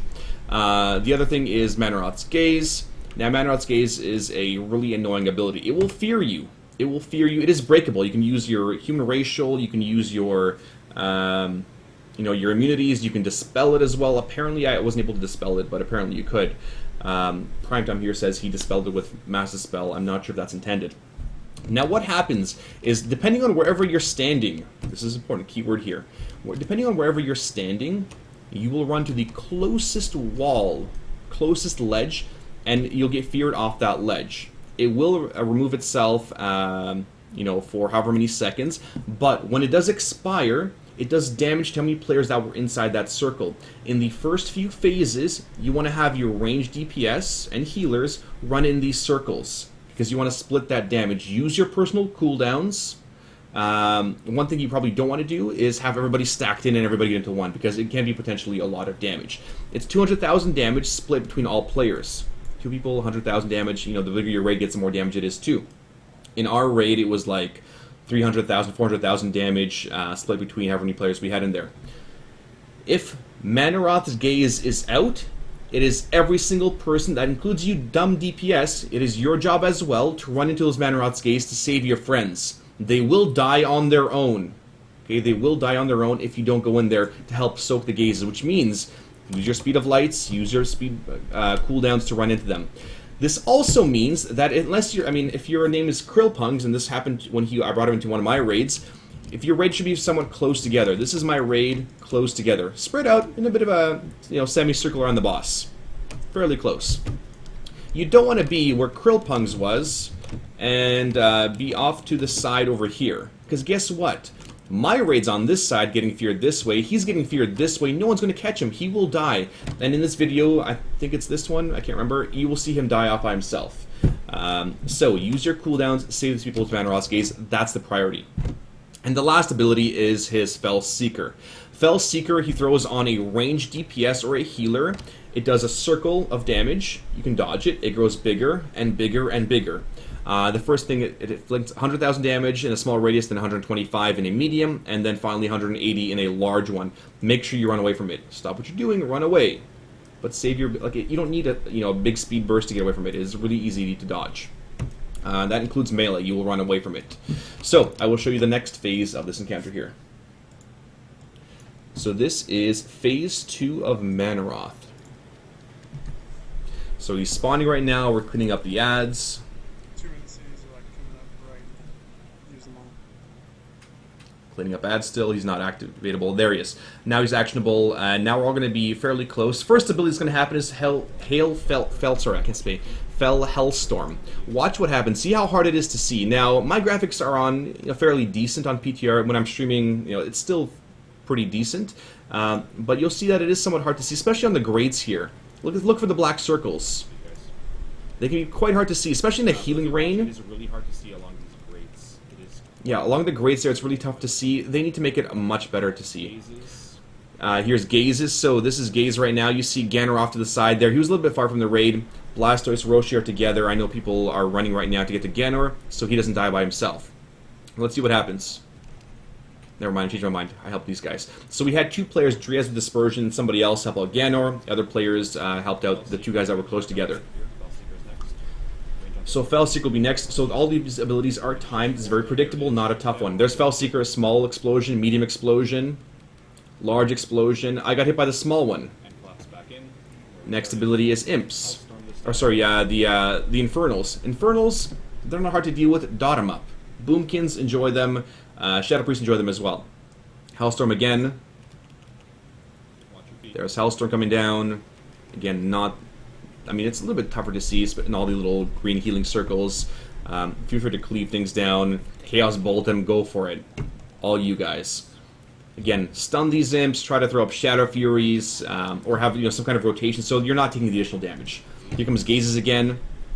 See me running into a Gaze. I tried to double soak a Gaze there. Now, not advisable to double soak a Gaze. So if there's 2 Gazes next to each other, let me pull up my game here again.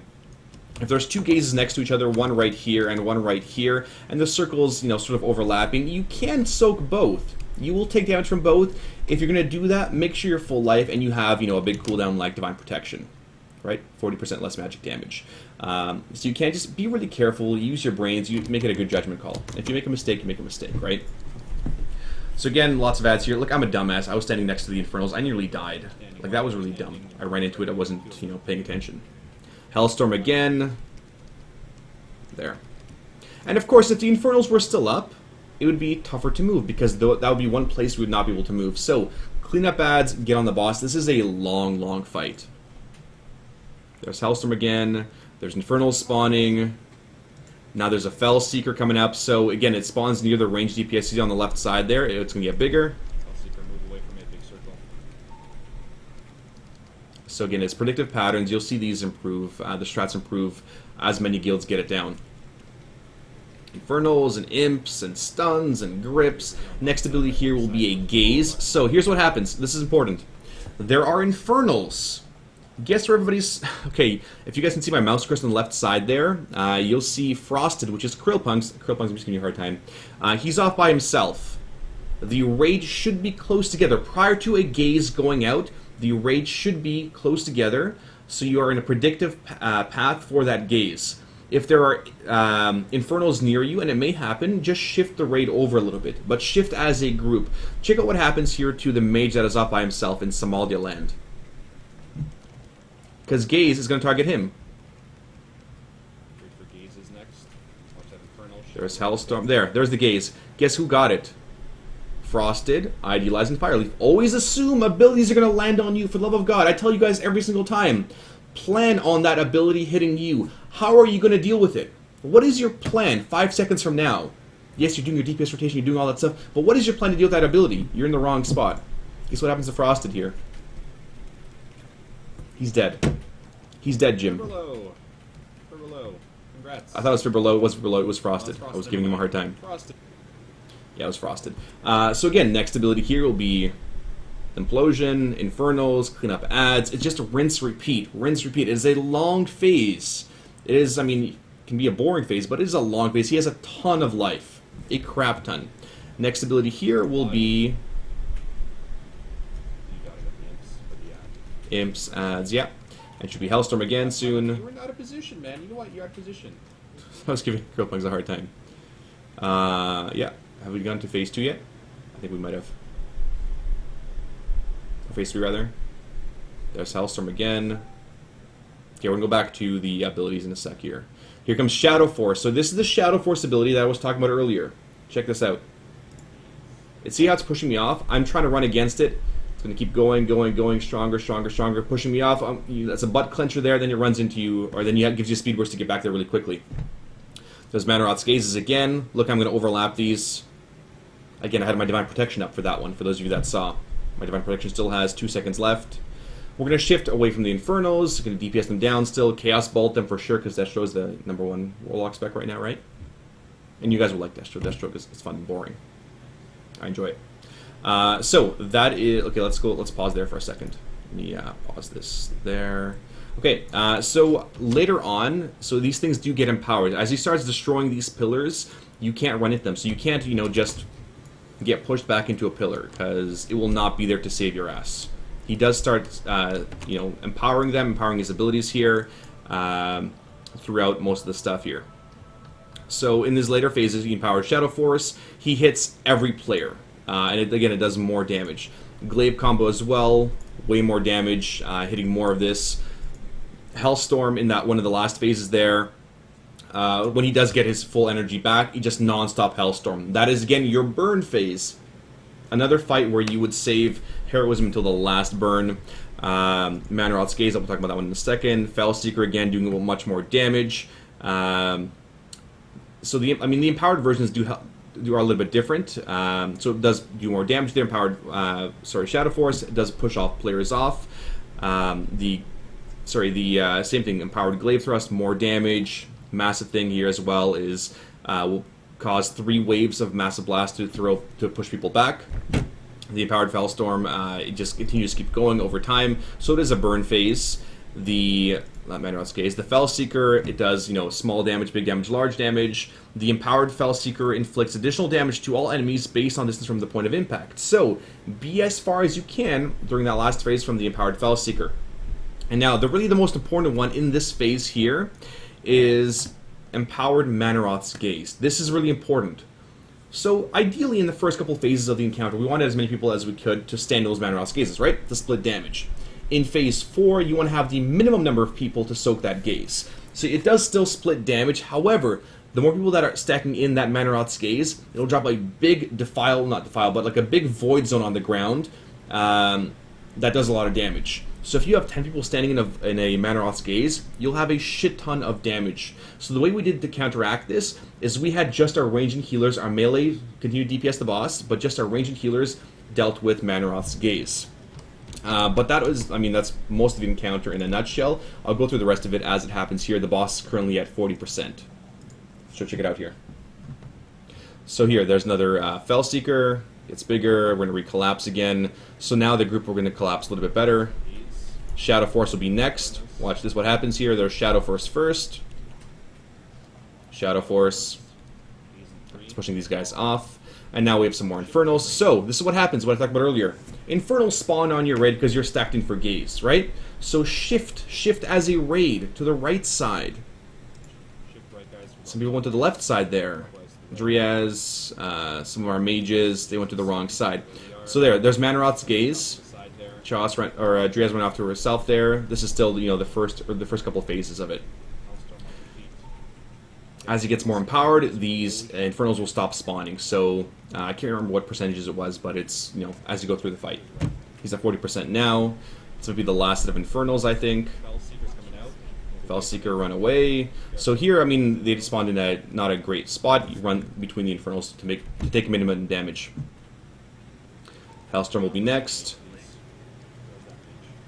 Hellstorm's next, and then Shadow Force. So obviously I want to be closer to my group here again for heals and not be off by Nigeria, wherever you want to be. So Hellstorm should be next.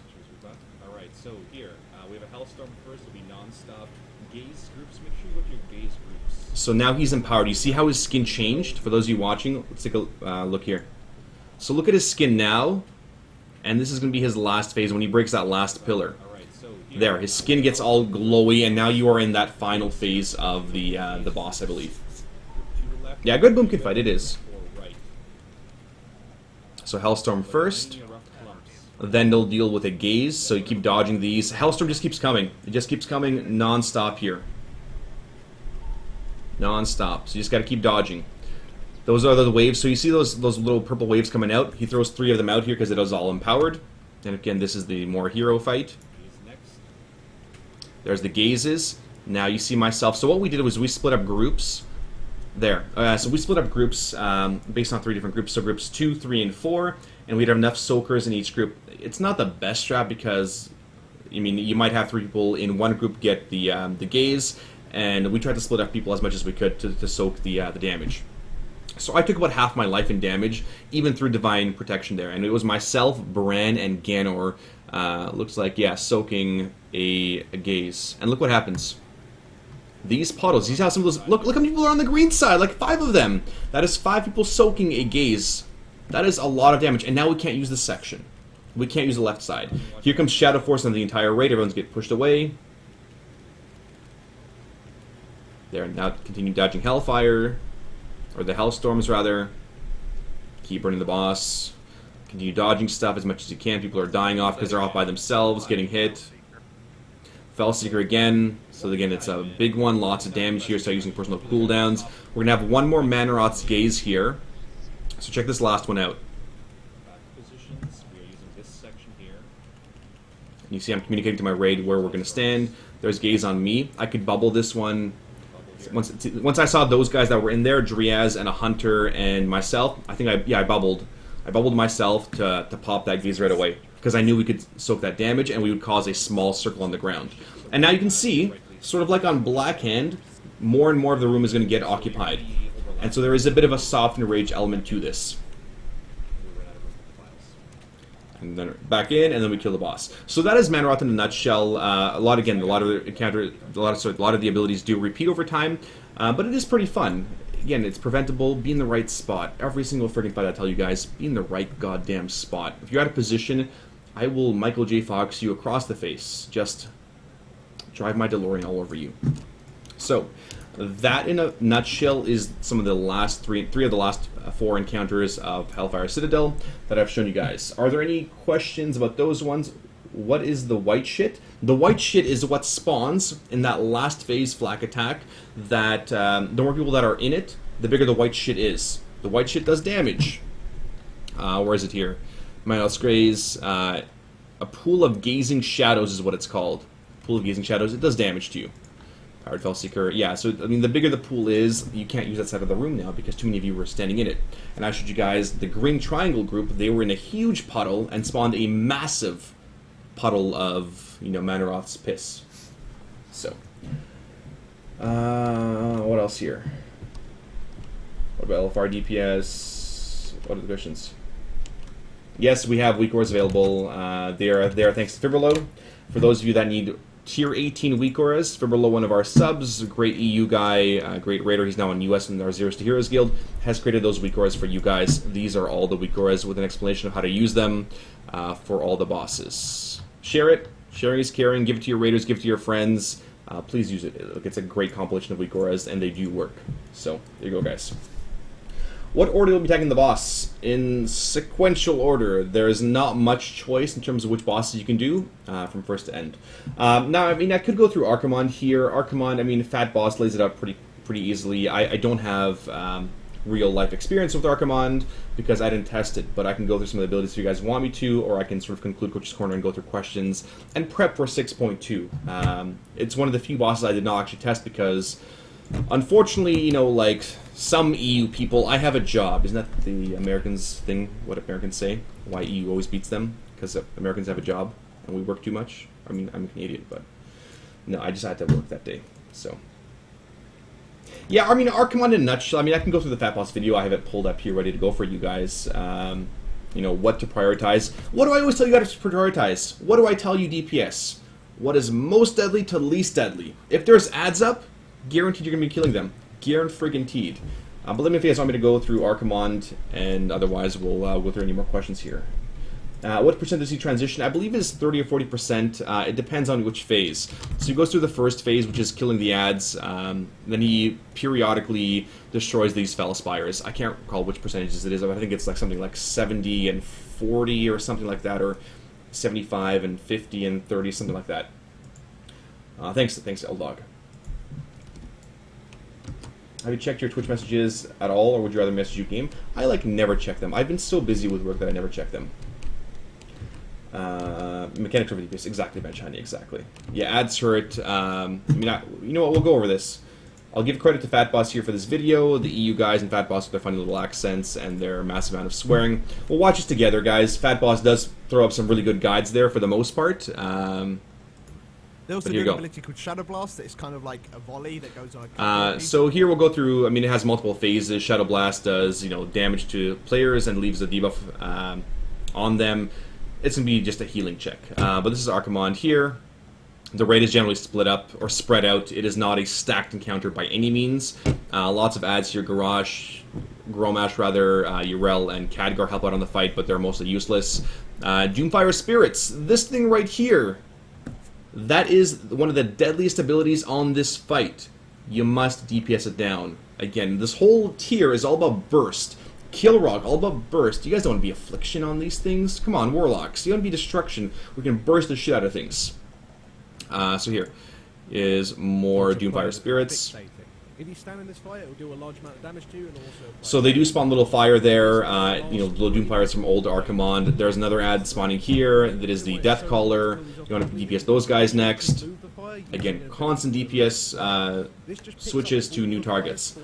Allure of Flames, that's one ability that you guys will see throughout the entire counter as well. And that line of fire that the little spirit spawns will get moved on to other players. Minimize, so how do you dodge fire? Well, minimize the amount of fire spawning in the first place by killing that Doomfire spirit. Otherwise, if you take your sweet time, you'll have a shit ton of fire to deal with. So here they had like 6 stacks of fire.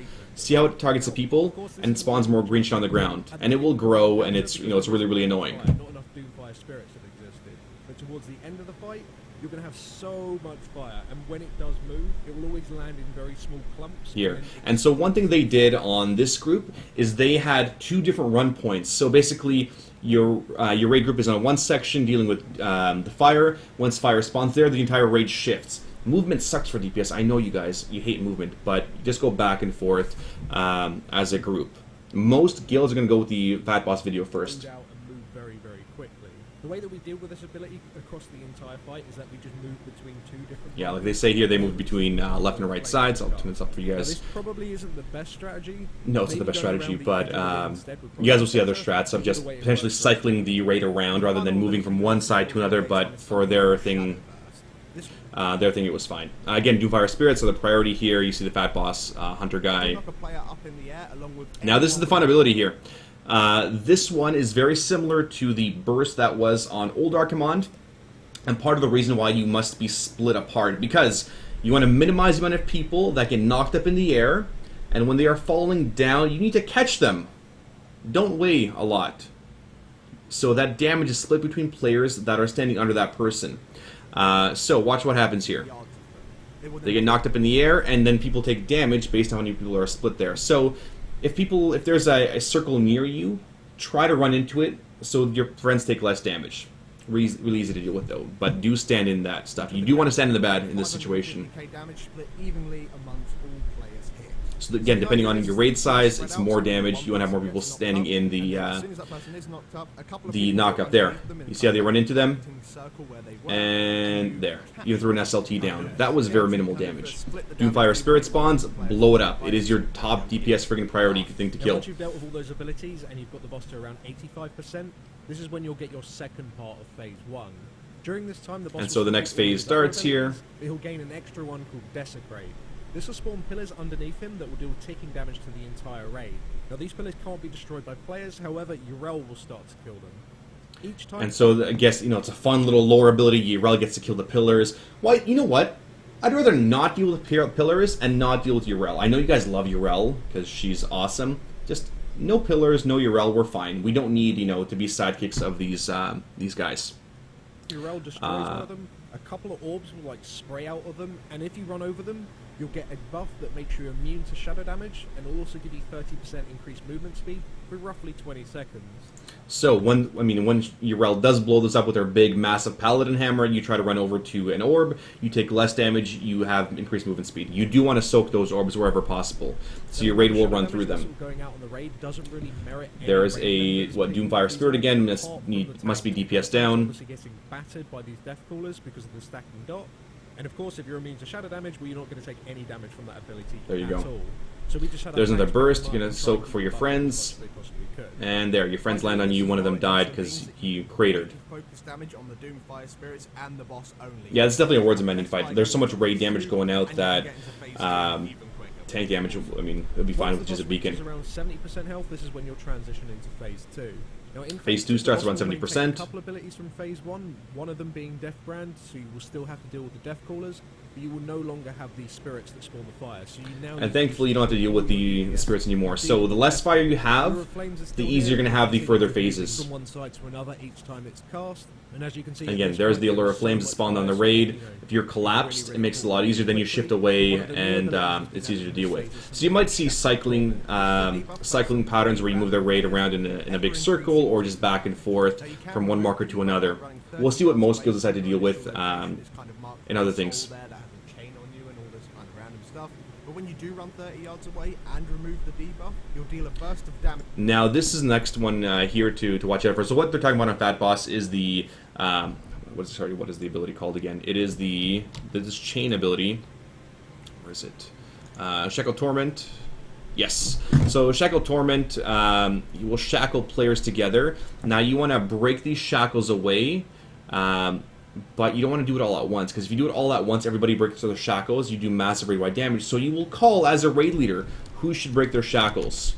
And they will break their shackles, you take some damage. Somebody else breaks their shackles, you take some more damage. But in that time period, you can heal the raid back up to full, or use your immunities or cooldowns or whatever. So you don't want to be breaking these shackles all at once, you do want to be breaking them in a staggered proportion. So when this ability comes in, you do want the 3 players to remove their debuff, but in a staggered way. To avoid yeah, that's exactly what I said. We just had a healer call out who should break their chain and when, so we didn't have like any confusion of who's breaking it, and we didn't all explode. There you go, and then the person runs away, you break your chain, raid takes damage. Really simple to deal with. Now these are 5-second debuffs that apply to random players, and all it will do is that once that debuff has ran out, it will put a beam of fire between those 2 players that just deals a load of fire damage.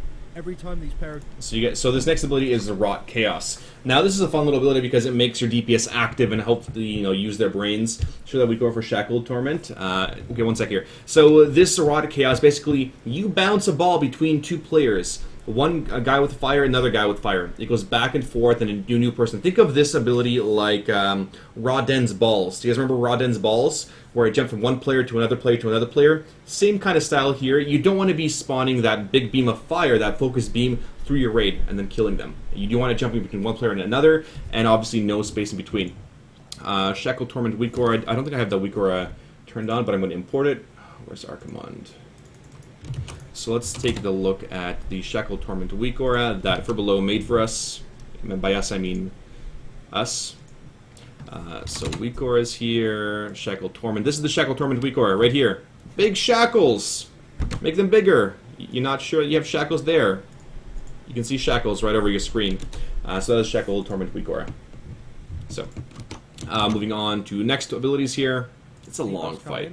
They actually have a stack that slowly goes. So you see that little arrow? That's where it's going to go. You can see exactly where it's going to go and where the next person is. So it will jump from one person. So let's say it jumps from me to Midgets. Now Midgets has it. It's not going to be on me again, or it might be, but it'll be on somebody else. That next person has to run out, so Midgets can throw it to somebody else. Then to Primetime, then to Ganor, then to Deadman, then to Bran, or then to whoever else. So you see those people running out, and that little arrow is where it's going to jump to.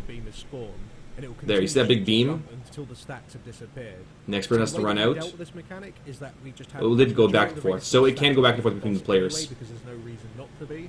And every time someone received the debuffs, they moved out the raid, spawned the beam of fire, there. And then moved back. So you see a little green fire above your heads.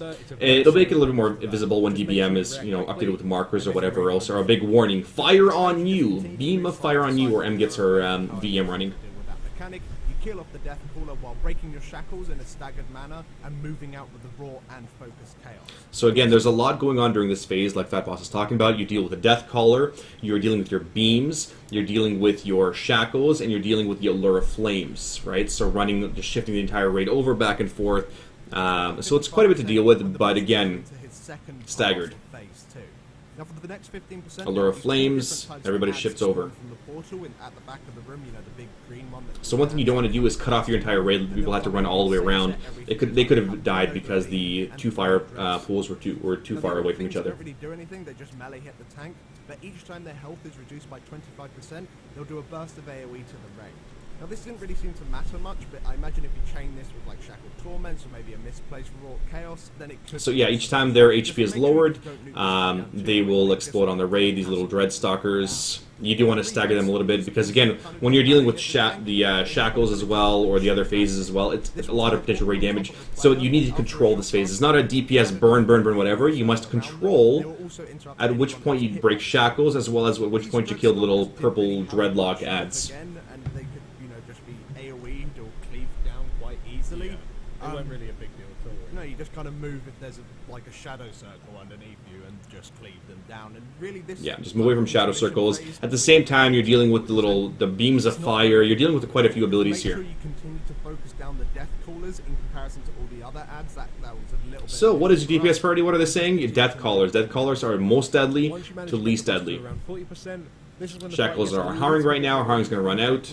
And you will go into there, breaks his shackles, killed somebody else. No longer do his death run ability, which means you don't have to deal with the death callers anymore. And now in one of the later phases of this boss as well, he's spawning these giant friggin', black holes, but green holes, that will have ads spawning from them, and they will fixate a player. Not fun. That ability, let me double check what it's called again. That ability is called, where is it? Nether Banish? No. No, it's phase. I can't remember what it's called. Somebody else remembers what they're called. Shackle Torment, no. Rod Chaos, no, that's the one we talked about. Oh. Banishing them in everything within 8 seconds. Living Shadow, here we go. Spawns from Nether Portal and attack players. So these ones will come in and they devour life of their target, doing shadow damage and reducing their healing for people whenever they blow up. So, kill them. No longer do his Allure of Flame, so you don't need to worry about moving very quickly from the fire anymore. This phase confuses you. This one with the... which one? This phase, Aldog, or the previous one? This phase, I mean, you lose the Allure of Flames ability, so no more flame jumping, but you're still dealing with ads, you're still dealing with the Rod Chaos, which is the, the beams of fire, and yeah. You need to break your chains in a staggered fashion, and you'll still do Wrought Chaos, so again, you need to make sure that you're keeping an eye on your debuffs. So as you go from one... Okay, I know it's really confusing because there's a ton of abilities, like Paragons of Calaxy. As he goes from one phase to another, he'll generally lose an ability, and as well as gain another one. So he's lost Allure of Flames, which is his flame jumping ability, where it goes back and forth under raiders, but he's now gained this portal ability, where he's spawning the Living Shadows. Cleave them down, let them go through the raid, and just get absolutely destroyed. This just deals shadow damage to each individual player in the raid, as well as an additional amount of shadow damage to anyone within 6 yards. So this means spread out. This entire friggin' encounter is spread the hell out, except for Allure of Flames. So there's a lot of shit going on. And remember, some of your guilds want to go straight to Heroic, right? This is a shit ton of things to deal with. This is the hardest encounter of this entire, tier, for example, entire expansion potentially, and you guys want to go straight to Heroic. Learn the abilities on normal. I guarantee most of you have not done this fight on PTR. I haven't, right? This is the one fight I have not, and it is, again, this is the toughest one, because there's so much shit going on. As well as it might make breaking the Shackled Torments a little bit shit. Yeah, people are running out. You want to watch from the green circles, don't get hit by those, because meteors are coming down. And for the meteors, guess what spawns? Infernals. Infernal spawn from these ones. So every time a meteor comes down, there is a chance to spawn an Infernal. Those Infernals, here, one sec, we'll go through these ones first. I guess they're going to go with the Nether, 30 yards into the Twisting Nether. Okay, so this Twisting Nether phase, basically it is a tank debuff that lasts X amount of seconds. In this video, they had a certain mark point, and they have groups set up. So you'll have a healer, a tank, and 3 DPS. That is your typical group. Sort of like Kaleko's groups for those of you that did Sunwell. Most of you guys haven't done that stuff. So you do want to have a set group going in there, and you get banished. And you'll have to go into the next phase dealing with the ads and the abilities in there. It will also leave a giant pool of shit in the main room. And yes, a giant pool of shit. So that giant pool of shit is your little portals where the little ads spawn from. And those of you that get ported into Twisting Nether, like, don't be near a portal if you're not supposed to be. Make sure it's an assigned group going to that portal. The rest of the fight. Now, Living Shadows are tankable ads that will just flat out. These are the ads I was talking about earlier. Whenever they reach their target, dealing a load of shadow damage to anyone nearby. So again, you don't want them to reach their target. You want to kill them. Make sure they don't reach you. There's a fixate on you. What is the best place to stand? On the opposite side of the boss. So they go through the boss. The melee cleave them. They can get stunned. They get blown up and everything else. So. We imagine probably the best way of dealing this is just having a group of ranged DPS being responsible to kill these ads, or even just have, like, I don't know, a third. So one thing you can do, so let's say the portal is on the right side. If the raid is closer to the moon marker, they have to pass through the boss. The melee can cleave them. It's a lot easier to deal with them that way. And the fixated targets are on the furthest potential point from that spawn point, which is the green black hole. Kite them around the room. Yeah, kind of maybe similar to Siege Vorgrimmar, where you're just kiting the adds on Garrosh. Okay, don't let the maybe. fixates It's reach you, otherwise it is, you know, a big debuff. You see the debuff did reach the fat boss guy on the right side of his screen there. You can see the The debuff. players inside the Twisting Nether, which is a brand new room that you get teleported in with the Nether banner. Yay, Twisting Nether. You have Yay, to you kill know, an fun add phases. inside of there in order to get back to the main. So you see here they're going to get The other teleported. side there's called a Shadow Nether caller, and all it does is something called Touch of Shadows. This is an interruptible cast. It will do shadow damage to everyone inside. So the Shadow Caller is something you guys want to be killing. Non-stop interrupts on it on this little cast here. That is one of your main targets. The players need to deal with called a Void Star. Now this ad will spawn on the edges of the room and fixate on the closest player and chase them. If it reaches the target, it will explode and knock you off the platform so You see? quickly. Wasn't that quite comical, as they say here? The Void Star is your highest priority target. That's why you send your ranged DPS in here, because they can quickly kill it down. If the Void Star reaches you, you get knocked off. Like, do you guys remember Defile? No, the traps on Lich King? Same kind of style. You'll get knocked the hell off. So they brought that mechanic back, but this time it is a moving ability. If the Void Star reaches you, you get knocked off. You get thrown off into, you know, where demons are born. You go find Terrell in the area.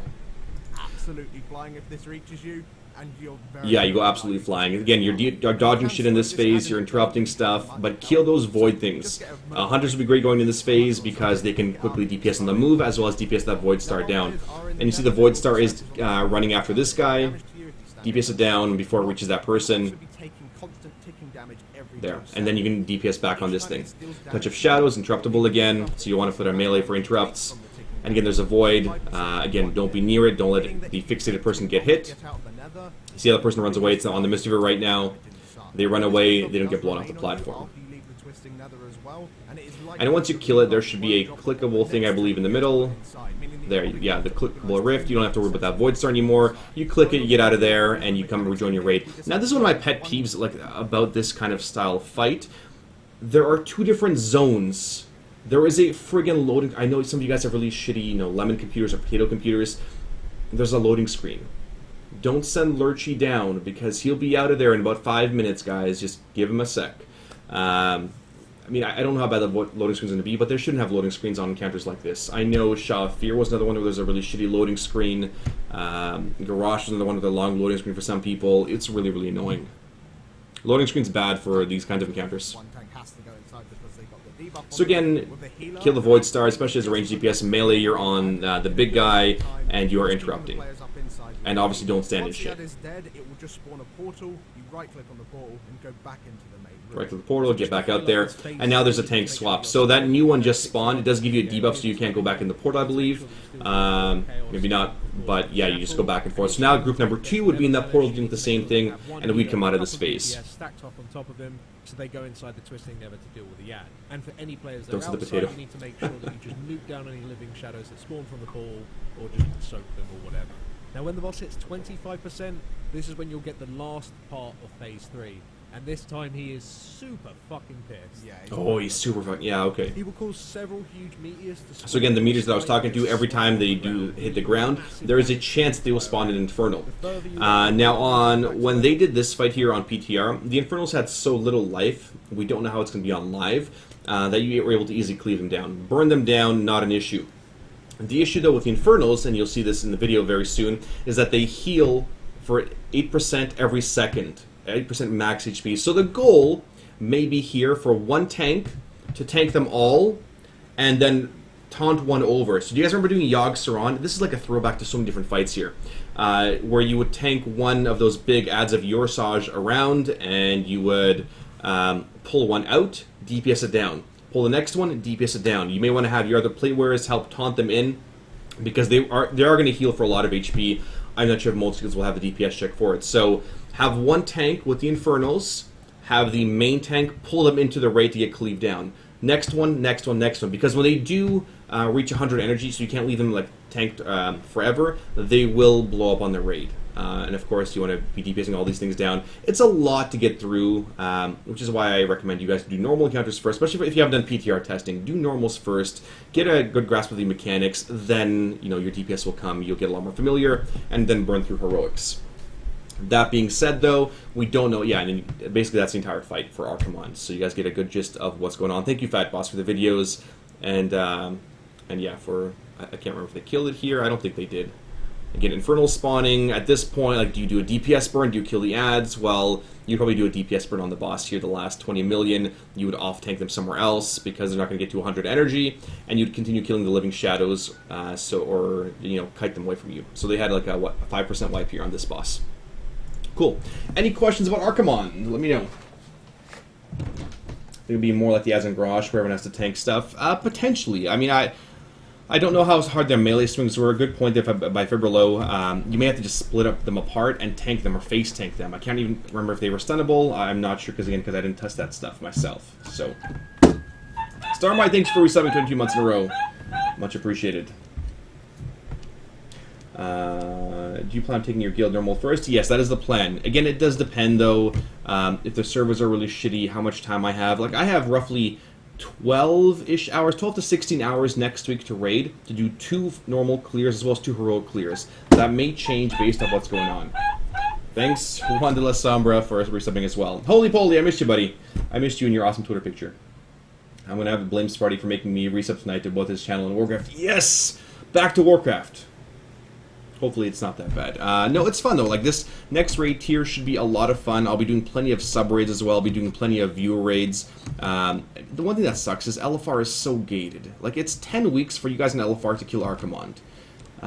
Before, I mean, 6.2 when it's released from tomorrow. So 10 weeks from tomorrow, for those of you that are just killing LFR stuff, I mean, it sucks. I want you guys to see content, but that's the way Blizzard gated it because that's the way Blizzard made it. So, yeah, the fight is awesome. It's a lot to do, though. It's going to take a lot of learning, a lot of wiping, especially in our guild, our stream guild, Zeros to Heroes. So, something twisting the other. Thanks for Blizz making it. Yeah, I know, it's silly. But again, you know, fun abilities here. When Archimonde reaches 40%, there is a fun little mythic-only phase. Yeah. Whereas, you know, in this phase, it's fine. Yeah. So, again, for those of you that are Mythic Raiders, and even regular Raiders, there is a Mythic-only phase to Archimonde, similar to there being a Mythic-only phase to Imperator Margok, as well as Garrosh and Siege of Orgrimmar, and yeah, that's it. So, and that sort of sucks, though, and I don't really agree with that. I don't think that normal and heroic raiders should not experience some of the lore. Like, it's lore! What happens? So here, on normal and heroic, he spawns Infernals to blow up the raid, 25% health. Yay, Infernals! On Mythic, we don't know what's going to happen, because at 30 or 40% here, the entire raid gets thrown into the Twisting Nether to do something else. To deal with maybe Archimonde for good, because he does transcend space and time. So, does Mythic come out with 6.2? It comes out the week after, always the week after.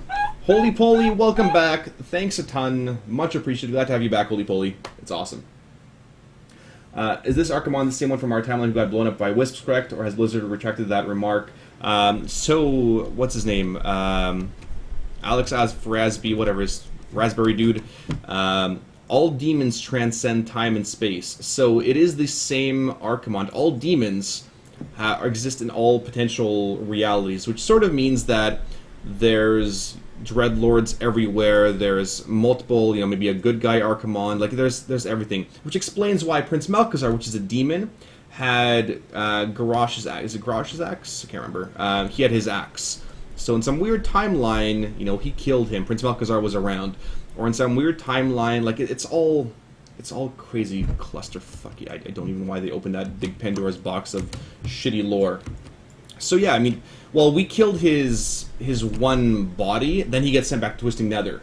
What is a really good analogy of how that works? I don't know. There must be Supernatural, maybe? Yeah, Supernatural. For those of you that watch Supernatural. Once you kill a demon, it goes back to hell, right? But once you actually, like, properly exorcise the demon and finally kill it, then it's gone for good. Or like when angels kill demons in Supernatural, same kind of thing here. If you kill a demon here in the real world, it goes back to Twisting Nether. And it can reappear somewhere else and it'll be fine. But you have to kill a demon for good. Potentially by going to the Twisting Nether and killing it at its bind point. That sort of explains things for you guys. Berlucci makes sense in the expansion. Or as Shara, who knows? Who knows what's going to go on, Galvin? Who knows? Sorry, I stopped watching Supernatural from years ago. I stopped watching like 2 or 3 seasons ago. I haven't kept up. So, goes to perfect rate. Listen, no spoilers, guys. I haven't watched the last 2 seasons. I'm too busy.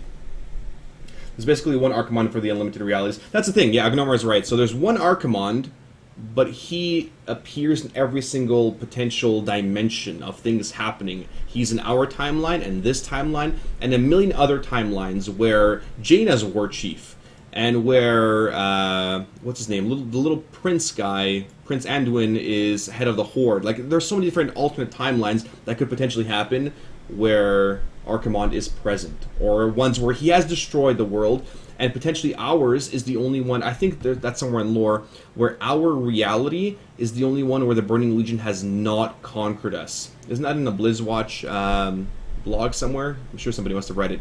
So, anyway, that's it. So, guys, thank you for watching Coach's Corner. I'm done with Coach's Corner for now. I have to pick up Triaz in a bit.